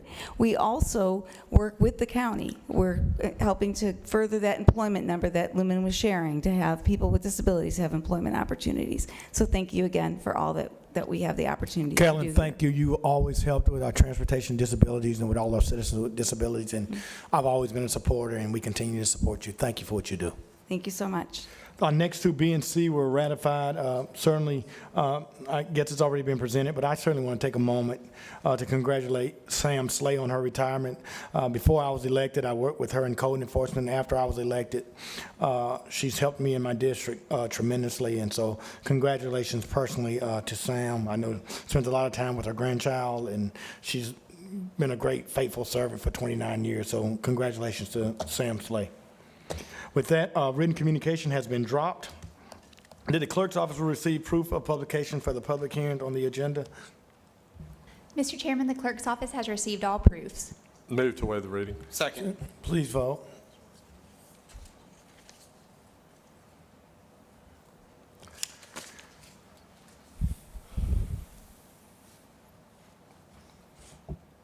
That passes 5 in favor. Thank you so much.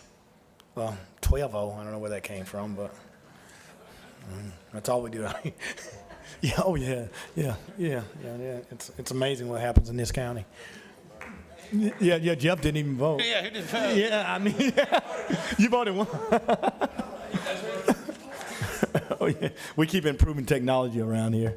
Yeah, I'm sure someone will do a public records.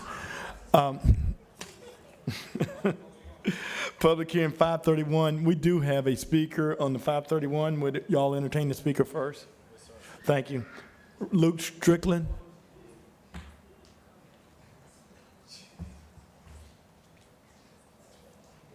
Hey, I'm pretty much just here to answer any questions. I don't have any presentation or anything. All right, appreciate it, Luke. Chair, entertain a motion for the 531 public hearing to consider the petition to vacate a portion of an alleyway in Block 159 of Beach Haven subdivision. I'll make a motion to move that forward. We have a motion. I'll second that. We have a second. Please vote. Passes 5 in favor. Good day for you, Luke. You're good. Yes, sir. 532, public hearing. We have no speakers. Oh, we do have a speaker. Yep, Jerry Floyd. I'm sorry. Jerry.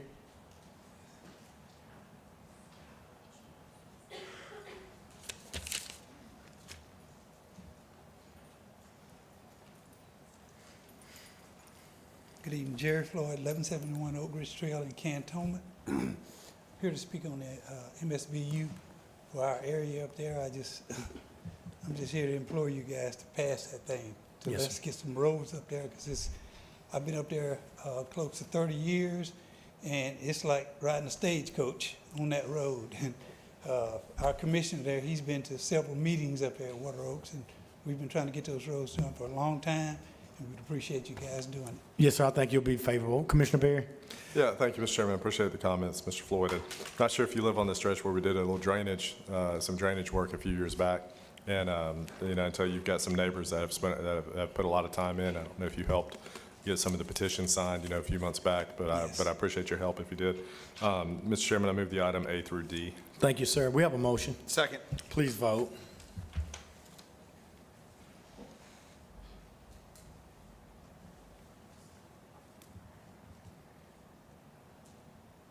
Passes 5-0. You're winning, Mr. Floyd. Thank you, guys. Yes, sir. And you guys are praying for every night and every morning. Thank you so much. We need it, trust me. Clerk and Comptroller's report. Yes, there are 3 items on the Clerk and Comptroller's report. The first is the May investment report. The investments are generating good returns. The second is an acceptance for filing of a lien. And the third is acceptance for filing of minutes and reports prepared by clerk to the board. Move the clerk's report. Second. Please vote.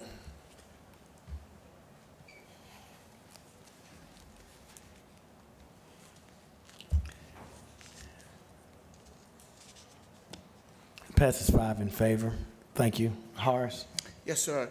We have the 545, that the board consider a cancellation of the 545 public rezoning request for 2023-09. We have no speakers. We'll take a motion. Move to cancel. Second.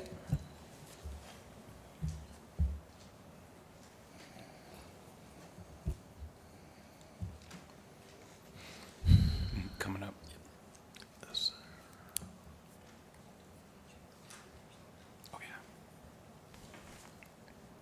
That passes 5 in favor.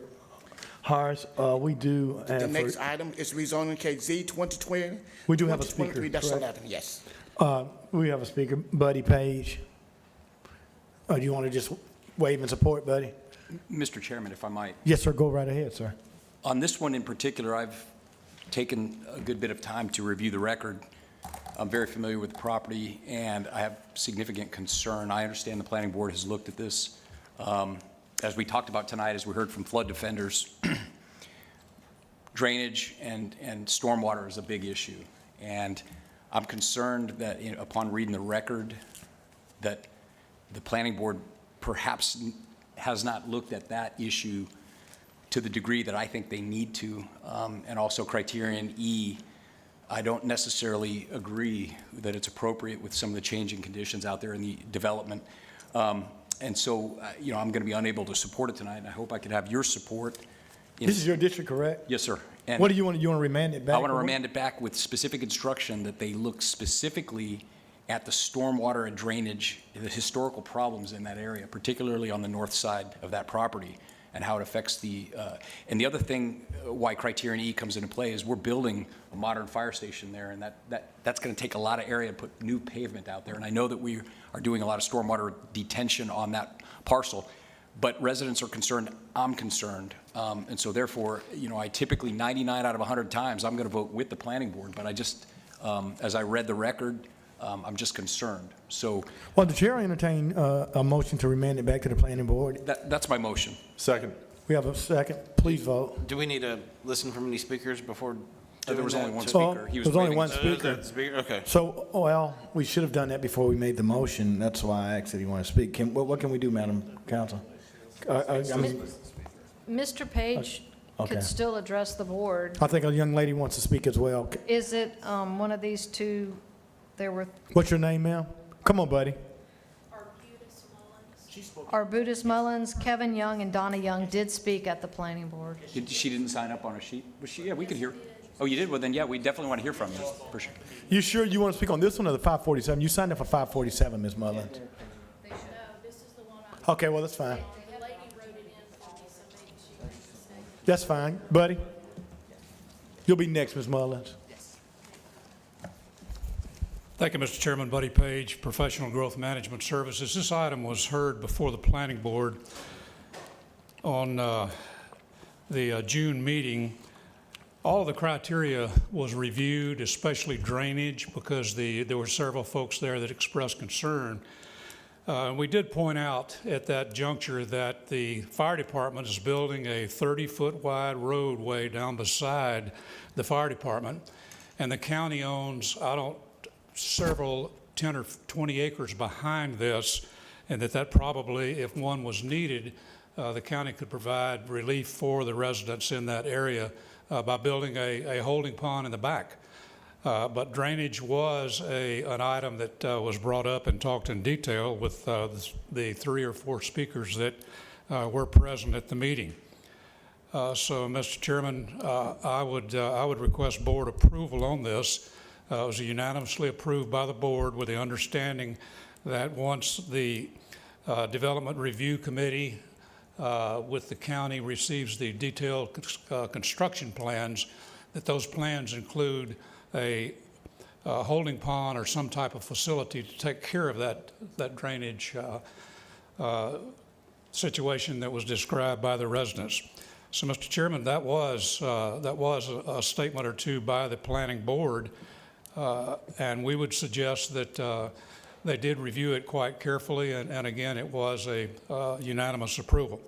I understand the commissioner's concerns on that, but we went out and looked at it.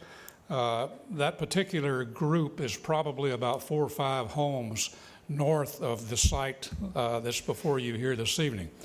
There's no dedicated county right-of-way in or out of that at all. It was just sort of developed, subdivided, and developed up with no requirement on their part to produce any type of drainage for their own selves. Thanks, buddy. Can you kind of wrap it up? You good? Thank you. Yes. Thank you. Ms. Mullins?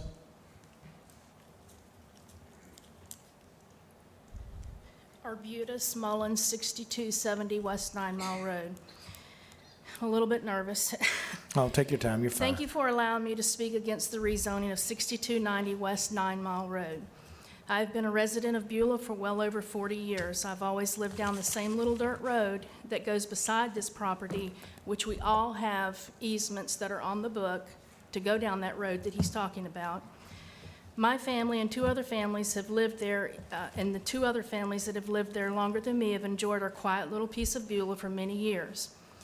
But you can imagine the change we have seen in Beulah, and much to my dismay. I'm against rezoning this property to commercial / 25 dwelling units per acre.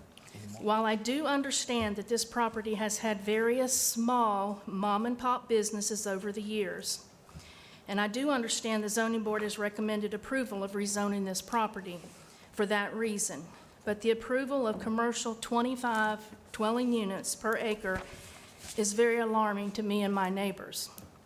This area cannot handle 25 dwelling units per acre, which could end up being about 50 units on just under 2 acres. We already have severe drainage problems thanks to the lack of infrastructure planning to support the tremendous growth in Beulah and D.R. Horton building all around us. Hauling in loads of clay to build these properties up causes our property to be lower, which causes more drainage. The gentleman before me mentioned a holding pond. We already have a holding pond that was dug by D.R. Horton. So, I mean, how many more holding ponds can we have?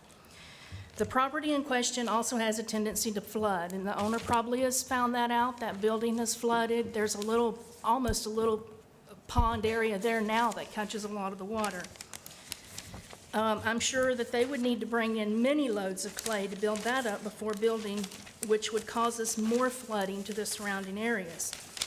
The traffic is horrendous trying to exit our dirt road onto 9 Mile in the mornings when I'm going to work. We have a school less than 1 mile down the road. Do they need more traffic? As you already know, there are already apartments being built just east of Beulah Road, about a mile away. There is another massive amount of apartments near the interstate less than 3 miles from this property. We just can't handle any more apartments. Ms. Mullin, can you wrap it up? Your time's up. Can I, please, I'll be as quick as I can. Yep. I've been told that the owner plans to revitalize some sort of business on that property, and while I realize it is hearsay, he did tell a person that lived back there that he was the owner and planned to build condos on this property. I'm not exactly sure what the difference is between condos and apartments. I won't, since I don't have time, but on this notice that I was sent under board action, I would say yes, apartments would diminish me and my neighbor's property values and create an adverse impact upon surrounding property, especially my neighbor Steve McNair that lives right behind this property. I'm not sure where the gentleman's talking about that the county owns. They own the property where the fire department's being built. I'm not against the owner wanting to make money or make some sort of business there, but we are just very concerned about 50 dwelling units. Thank you. We do have a motion and a second on the floor. Yes, and I before we take that vote, I would like to thank both speakers. And Buddy, I appreciate what you said, but I just have a little knowledge on that property. I know that building is flooded. I've lived out there a long time, and I appreciate it. Like I said, 99 out of 100 times, I'll vote with the planning board because I don't want to second guess them. But drainage is a big problem, and people say, well, just vote for it, and then when it gets to the DRC, they'll take care of it. But then what I've seen is sometimes what's recommended or what required under the DRC doesn't actually get built out in the field, and then people go, why did you ever approve this? And then I'm holding the bag. So I want the planning board to take a deep dive on this one. I think they need to. I've heard loud and clear from Ms. Mullins, and I'm familiar with the property out there. So, gentlemen, I would ask for your support on this. Doesn't mean it's a no. It just means I want them to take a thorough look on this, because I don't think I don't think they spend enough time talking about the drainage. That's the biggest issue out there. And to your point, Ms. Mullins, it's a very small parcel, less than 2 acres, so there's no chance they could ever build 50 acres. I mean, 50 units. There's just no chance of it. Drainage is the issue there. Drainage is my issue there. and that's the reason why I'm making the rare move here of pulling this and asking my counterparts to remand it back to the planning board for a closer look. Thank you, Commissioner Bowers. We have a motion. Second, please vote. Chairman May, I'm sorry, I didn't catch the second on that. I apologize. Thank you, Commissioner Commissioner Berry. Berry. Thank you.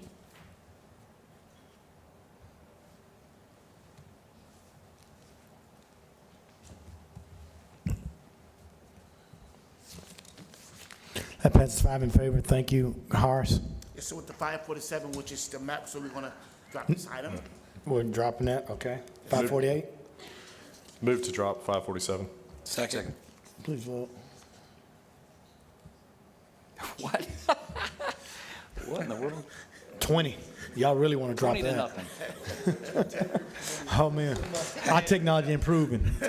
Lumen, Grover, since you left, I mean, it's just gone down the drain. Lumen, just don't let them use this system in the voting machines at the next level. Oh, that's a good one, Jeff.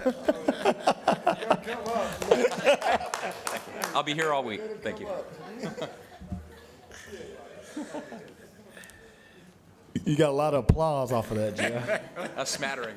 Smattering. No, don't worry about it. Passes 25 to nothing. Horace. Okay. Yeah, I bet you won't even stutter now, Horace. Okay. Now we have the 548. To review and adopt an ordinance. This is the Barry Island Lighting Ordinance to review and adopt. Pensacola Beach. No speakers. Yeah, I'll move it. Second.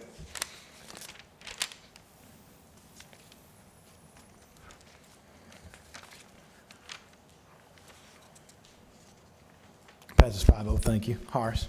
Yes, so the next item is rezoning case 2023-07.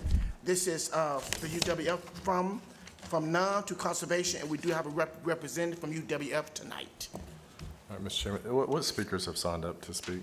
Are there So we have one from you. I have none other than he said there's a representative from the university. no other speakers? No, sir. Okay. All right. If there's your representative from the university can come up.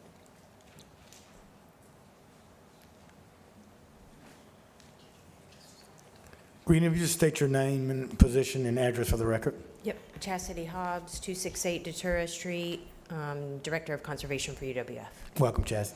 Thanks. Thank you, Chastity. Can you give just a brief synopsis of what the university is attempting to do? Yes, we have requested a rezoning application for some leased parcels on West Campus. In our previous campus master plan, some of those parcels were I'm sorry, some what parcels? You didn't say sorry, what did you say at the beginning of your statement? Leased.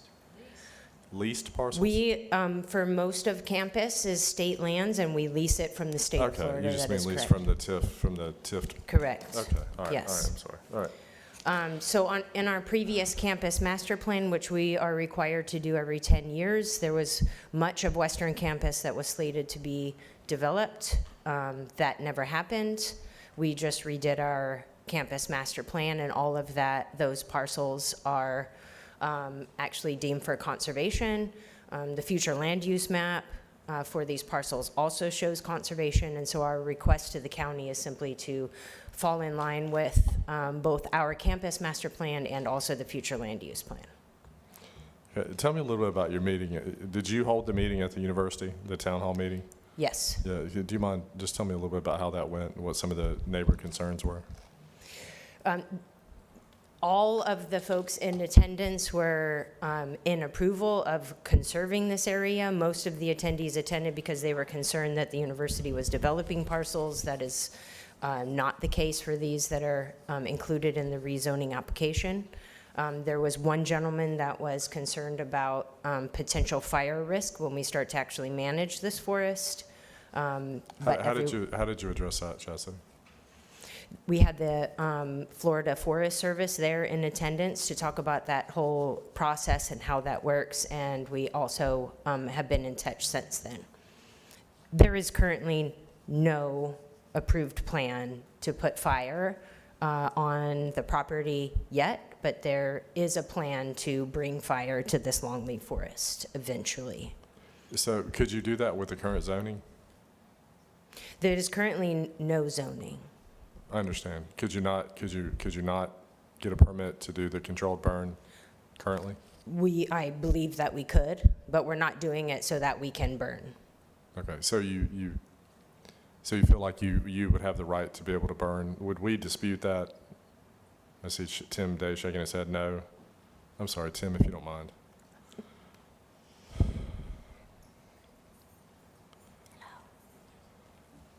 Hey, buddy. I apologize, Commissioner, Sorry. on just head nods.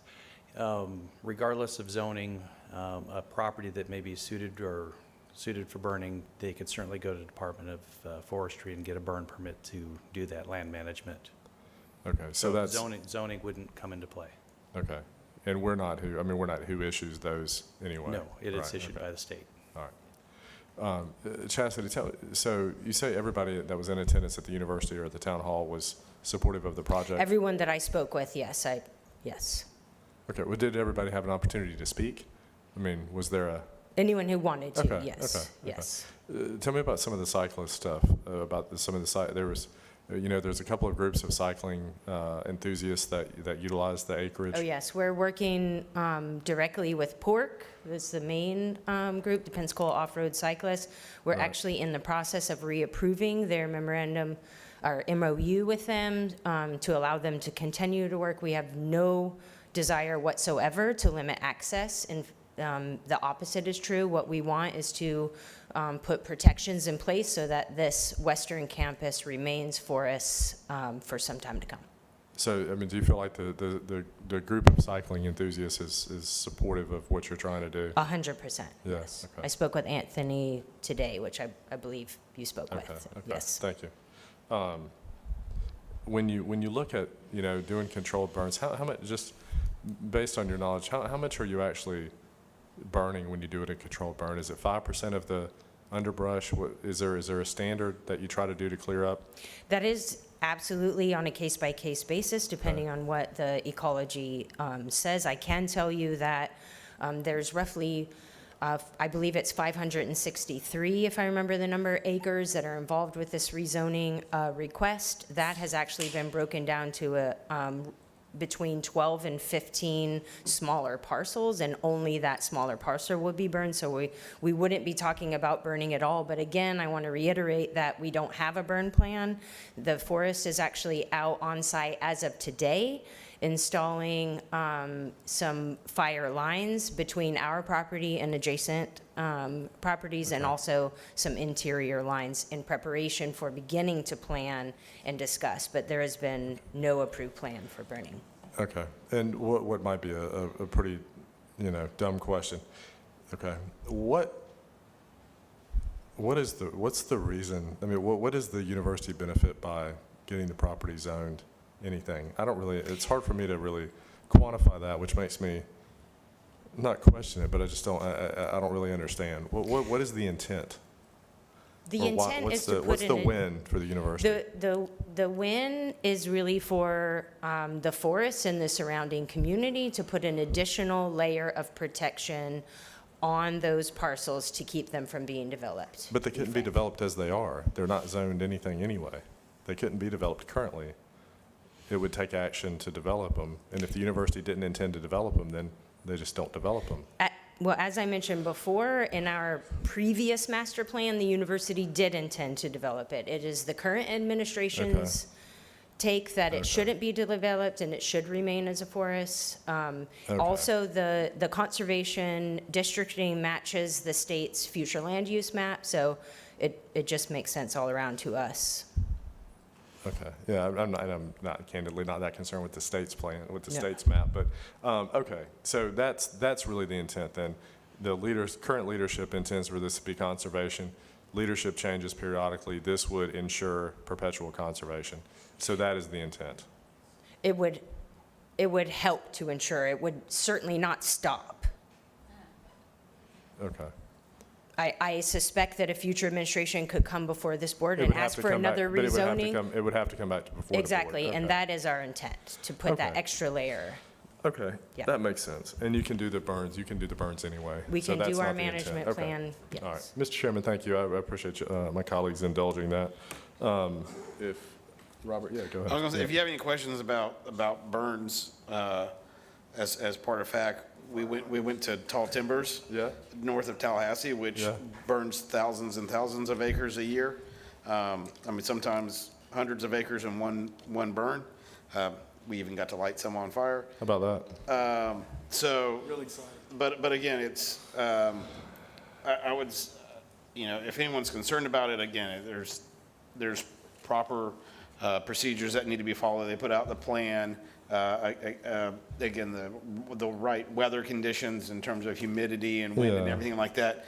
And I know that probably prescribed burns are not necessary, can have a bad connotation, especially with what happened in Santa Rosa before. I was gonna say, I've got a dear friend that's 4 years or 3 years into litigating in a class action suit against the contractor for the controlled burn around the interstate in Santa Rosa County. So. And so I think with that one. And that is- hasn't gone very well, for what it's worth.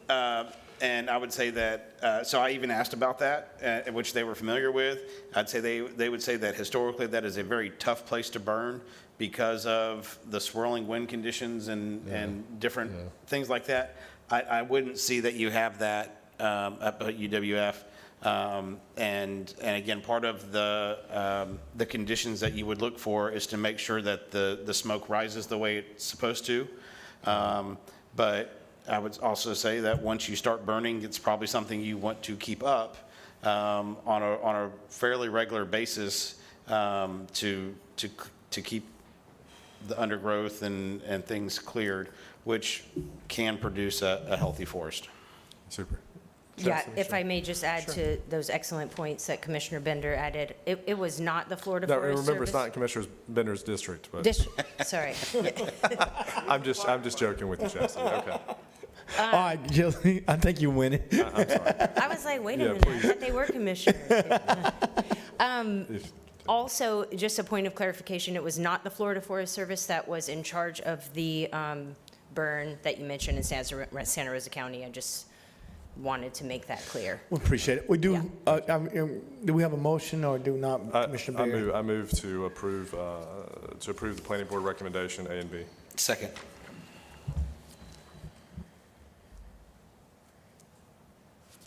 I've got some pictures I can share if anybody wants to see. They did not let us use the four-wheeler, though, with the torch on the back.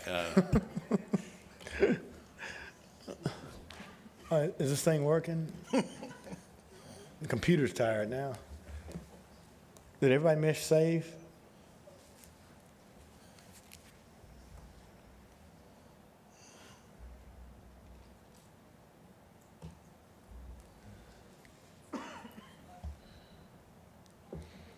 That passes 5 in favor, thank you. Horace. Yes, sir. The next is the adoption of the official zoning map. So moved. Please vote.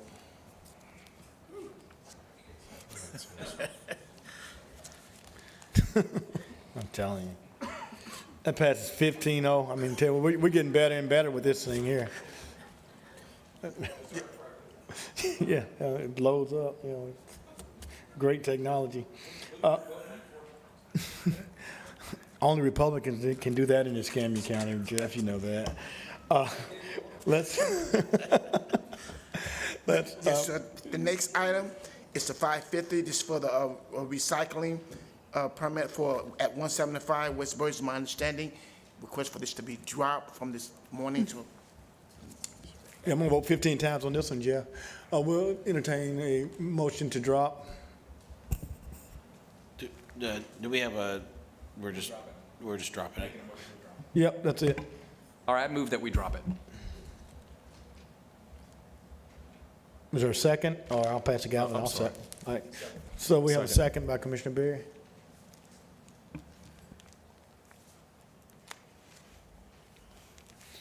That passes 11-0. Unbelievable. Oh, now 5-0. All right, Horace. Only Development Services. The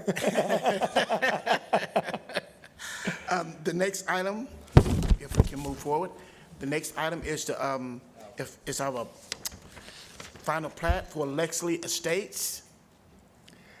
Mr. Chairman, can you give me just 1 minute? Yes, sir.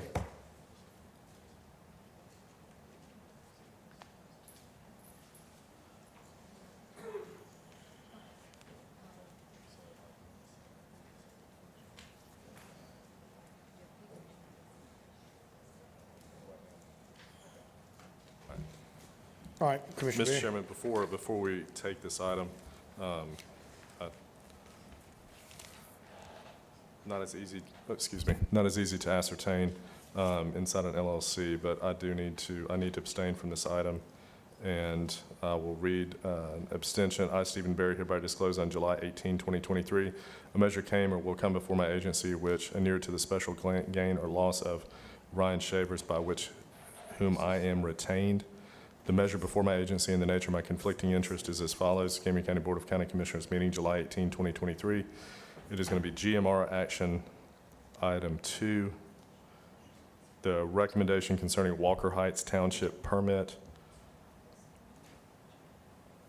FP number 23051794 PSD-FP, presents a conflict of interest pursuant to statute 112.3143 Florida statutes, or the appearance of a conflict of interest pursuant to statute 286.012 Florida statutes, because Ryan Shavers of Shavers Construction is a member of the LLC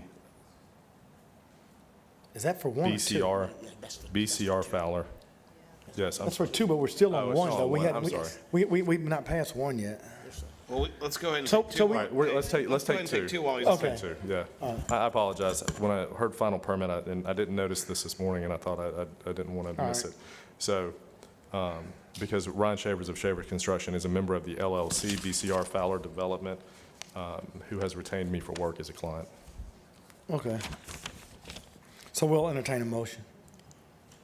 Move item 2. I have a motion. A, B, C, and D.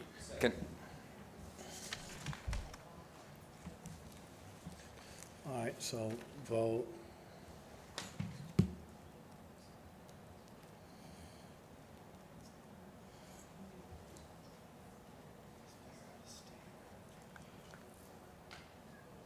That passes 4 in favor with Commissioner Berry abstaining. And so Thank you, now, Mr. Chairman. no problem. We'll entertain a motion for GMR 2, number 1, Lexley Estates. Leslie Estates. Chair entertain a motion. No speakers, Mr. Chairman? No, sir. I move the item forward. Thank you. Second, A through D.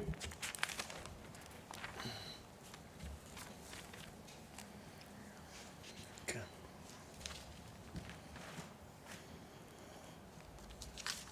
Passes 5 in favor. Thank you. Horace. Yes, sir. Next is our consent agenda, but we do have the 547 consent agenda for August the 3rd. We need to take a motion on that one, because the rest of them will be dropped. Excuse me? Move to schedule the 547. Yes. Okay. Second.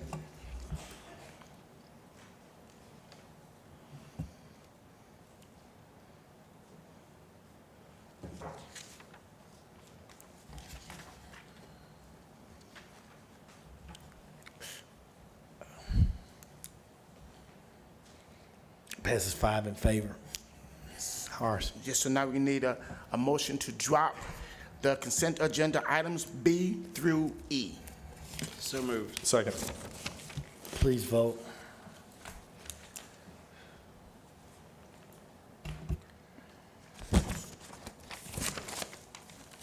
Passes 5 in favor. Thank you. Thank you, Horace. And we do have the consent agenda F that need to be, and F and G that need to be taken Skip. action on. Schedule those? Yes, for All schedule. right, schedule F and G then. Yes, sir. All right, we have a motion. Second. What's G?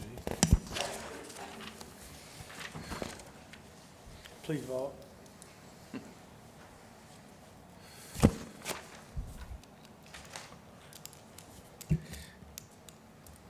That passes 5 in favor. Thank you. Thank you. Thank you, Director Jones.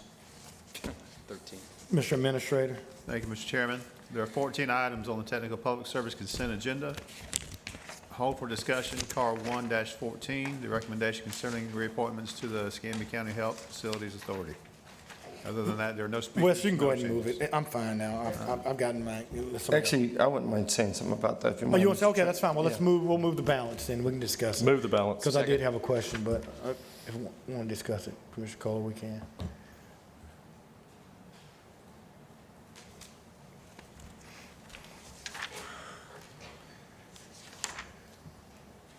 Passes 5 in favor. Thank you. Commissioner Kohler? Yeah, I just wanted to make a comment because I know these two folks that were on here, and I've worked with them for over a decade prior to this job, and they're both highly recommended.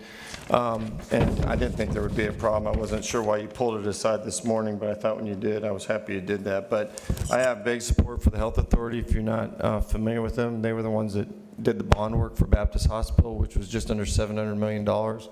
Was going to open here in less than a little over 2 months, and that'll be instrumental. I think it was the biggest bond deal ever in the county. But both of these men were pivotal in that, and they have my highest support to be reappointed. And Commissioner Kohler, and I'm glad you brought that point, and we were all at Baptist today. And as we move forward for the relocation, you know, that's, as you said, the largest bond, and it was in my district. Quite frankly, it was in my district, existed in my district as probably, you know, the heart of my district, particularly the African-American community, and it's moved. But this county hasn't made a commitment. As you said, it's still a bond, but it's a municipal bond that can only be approved by the local municipality, being the county. So we have a significant role in the funding, in the bonding, because at that interest rate, it saved millions of dollars. And so we have been great partners with Baptist, and I hope to continue to be great partners. And to, you know, I know the city, and I met with the mayor, but what happens on that campus directly affects my district. And it's something that's historical for the constituents that I represent. And so we want to make sure that, you know, it's very public, you know, that we've already been a good partner and want to continue to be a good partner.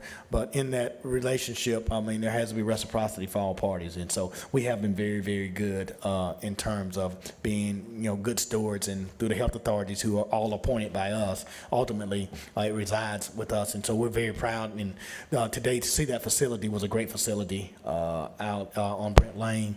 But we are very saddened about the absence of what happens on the current location, and we're looking forward to working with the city, the state, and Baptist to make something good in that neighborhood. So I appreciate it. So the chair entertain a motion. I'll make a motion to pass 14 A through C. Second.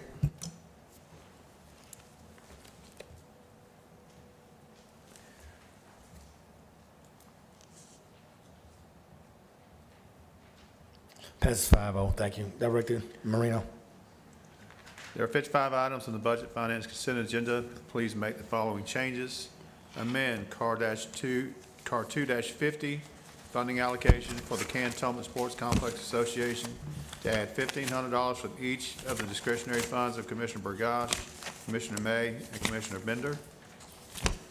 Drop CAR 2-34. Hold CAR 2-28, the recommendation concerning the first renewal of lease agreement between Escambia County and Brace. And hold CAR 2-37, the recommendation concerning change order number 4, Pine Valley Roadway Rehabilitation and Drainage Improvements Project, so Commissioner Berry can abstain.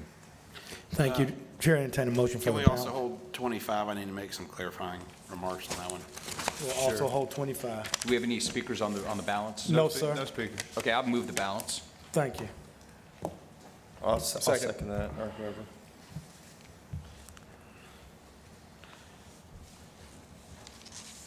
Hey, Wes, why did we drop the chillers?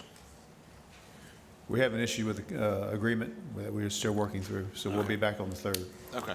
That passes 5-0. Thank you. Robert, 25. Yeah, so it's not in the recommended action or what I can see in the backup. So just to make sure that we check all the boxes on the TDC side, I want to clarify that this has a purpose of visitors, that the insurance proceeds of $44,000 were put into Fund 108, and the remaining $8,000 or so would be coming from their budget And so I just want to make sure that it is clearly stated that the use of this vehicle is towards, for the benefit of tourism, and that we've deemed it appropriately to come out of the third cent. And Madam Attorney, is there anything else that I might be missing that we need to make sure? Stefan, are you good? I got the third cent in there. So. Yes, sir, I believe that should be sufficient. And again, just for the board's knowledge, it was replacing the existing vehicle that was totaled. So this is the vehicle that supports the Marine Resources operation. So it's not an additional vehicle. It is replacing, a vehicle that was destroyed. So. And I'm going to support it, but just for the board's awareness, I sit on the TDC now, and there's a level of concern about some of these expenditures, and I just want you all to know that with respect to having us delineate the nature center, that's a big point of contention on that board. So, Madam Attorney, is there any issue with us passing this, or should this be, obviously they're an advisory board, I understand that, but should they have any opportunity to weigh on this before we make this decision? I'm not concerned about the TDC weighing in on it. I will tell you that there's an item on the county attorney's report to schedule the TDT audit suggested ordinance amendment for the August 3rd. And at that meeting, we are intending to put a resolution as well on the agenda that addresses the nature center issue that the TDC has previously discussed. Okay. On August the 3rd.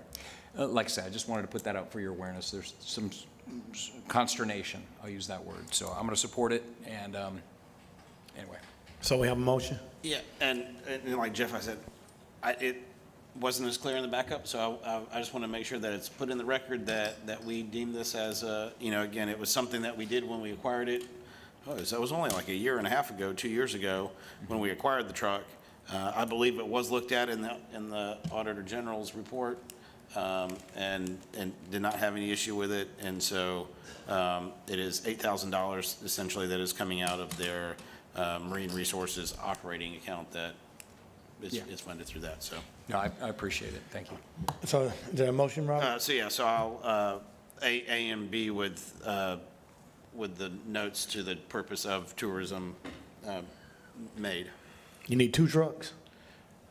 Or one's fine? One's good. All right, we'll motion 2 if you need it. Second. You have a set? Please vote.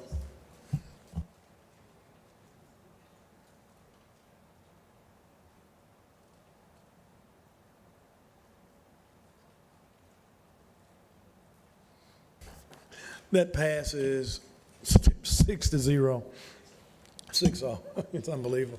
2 votes, yeah, Stephen, it was TDC, it was Tourist Development dollars. You get 2 votes in the north. 28, I asked Wes to hold it. I did get some clarification from Director Gilmore. I still don't think it's time sensitive. I know there's a lot of transitions for Brace. All I'm asking to do, if someone would make a motion to just drop this, and we'll bring it back at a future meeting. Move to drop the item. Second. Second. Thanks, please vote.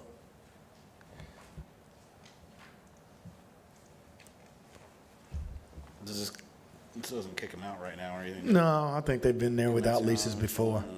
No, I don't think they get kicked out. Well, 14 people think they should be kicked out, though. That passes 14-0. Unbelievable. Wes? This new technology is amazing. It's new technology. Hey, Lumen, on that, do we just want to extend their lease a month or something, just so there is no? Oh, I don't think no one's going to kick them out. They're fine. We good with that? Yeah. Okay. Yeah, All I don't right. think they're going to be fine. The building's going to flood before then anyway. Don't worry about it. Item 37 was held for Commissioner Berry. Commissioner Berry. Thank you, Mr. Chairman. I, Stephen Berry, hereby disclose on July 18, 2023, a measure came or will come before my agency which inured to the special gain or loss of Ryan Shavers. The measure before my agency and the nature of my conflicting interest in the measure is as follows. The Escambia County Board of County Commissioners meeting July 18, 2023, Card 2-37. Item B, recommendation concerning change order number 4 on contract PD 2122.024 Pine Valley Roadway Rehabilitation and Drainage Improvements presents a conflict of interest pursuant to Statute 112.3143 Florida statutes, or the appearance of a conflict of interest pursuant to Statute 286.012 Florida statutes because Ryan Shavers of Shavers Construction has retained me as a client. Chair, entertain a motion. Mr. Chairman, I make the motion that we approve item 37A and B. Thank you, sir. Second. I'll second it. Thank you. Please vote.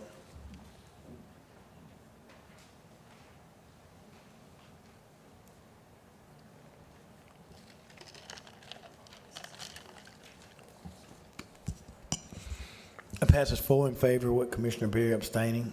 Director Marino. Mr. Chairman, there's one item on the discussion agenda. There are no speakers and there are no changes. Chair, entertain a motion. Mr. Chairman, this is Wes's discussion? Yes, sir. All right. All right, Board, I'm gonna ask that we make one addition to this item. It would be adding a project 8, I'm sorry, it would be adding a project 7, which is a project that, and I don't know if Joy or Chris Phillips, both of them have been tasked with working on this for, I don't know, some number of months. Madam Council even has a number of months working on it. Actually, I guess Joy and Chris have probably been working on it a couple of years now. It's a bridge on O.C. Phillips Road, and we've run into considerable roadblocks in trying to replace this bridge. And Jeff, I don't know if you recall a bridge on Klondike, I believe it was on Klondike, not Wild Lake, but Klondike. Yes. That popped up maybe 6 months ago. Yep. And we were able to get some help from DOT on that. We have some help from DOT on this. The problem is the estimates still come back very high. And How much do you need, Steve? I need $2 million. I've got the recap Yeah, from we Tim. have- Tim sent it back today. I think we have 5.9 available, Yeah. so. So I would ask that we add an item 7 to move forward the O.C. Phillips Bridge replacement for $2 million. Are you going to do that in addition to approving the rest of it? Yes, absolutely. Okay. Yeah, Yeah, I'll absolutely. second the motion. What's the total amount we have? We've got 5.9 unallocated, In over and current- above what's on the sheet in front Yeah, of you. in current balance. Okay, that's good to know. Plus, and plus we have cash flow coming in annually as well. Right. But I'm definitely going to support it, but can I add on to something else maybe, Steve, as a point of discussion on this? And Joy, I wanted to ask you this. The biomarkers, can we do anything to put something on the bio trail design that could be part of this? I mean, I know it was Commissioner Bergosh's district. I know we have a plan for Forest Creek, but is that something that we could give these people some hope?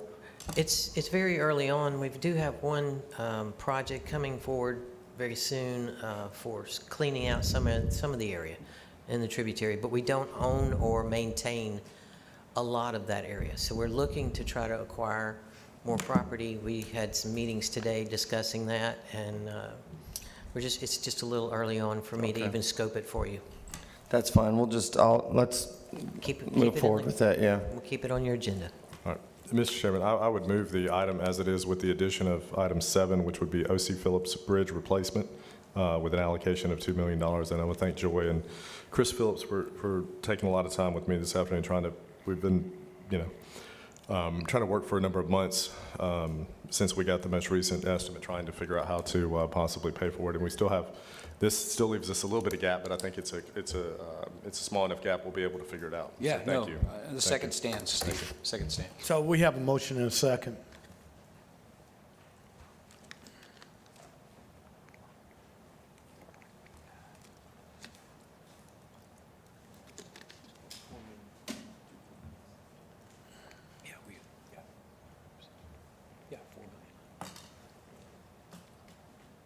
Passes 5-0. Thank you so much. Director Marino.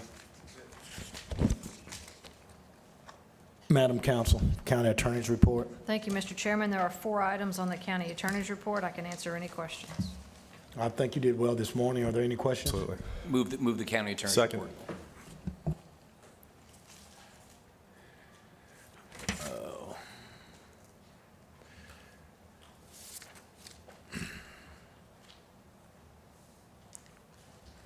That passes 5 in favor. Thank you, Madam Council. That's all I have. Thank you. Add-ons. Mr. Chairman, move an add-on for recommendation. Were they already included, Delana? I believe there's one that was. No, it's one for Brownsville for that. I had an add-on. Do you have it already? No.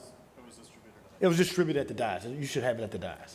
Okay. So Yeah, I I've move got the it. item concerning a funding allocation for Neighborhood and Human Services Department, Commissioner Lumen May. The board approve a funding allocation of $6,000 for Neighborhood and Human Services Department for youth sports and community center outreach, back-to-school supplies for low-income youth in the county CRA areas and Brownsville Community Center.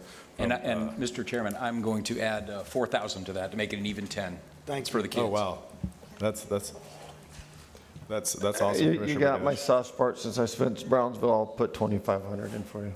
Thank you. Appreciate it. Well, sounds like I've got to put 2,000 in as well, so. Well, appreciate that. So that will be, well, if I do 2,500, that'll be 15,000. Yep. So Delana, that would be 6,000.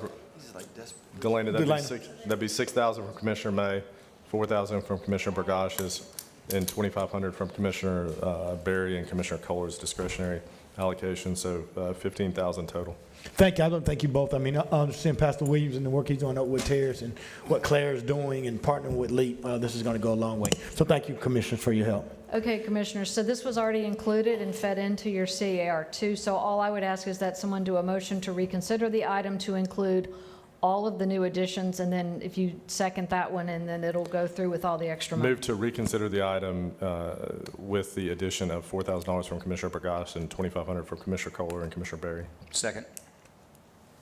We have a motion and a second. Please vote.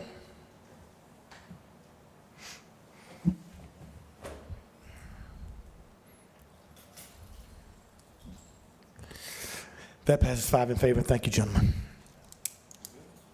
Is there anything else? Jeff, I'm sorry. I did not get you out before 7. Passed 6-0, just so you know. Stephen voted twice. I thought Robert voted for it. Early and often. All right. We do know that some commissioners will be in NACO in this coming week, so we hope that things are good. We stand adjourned.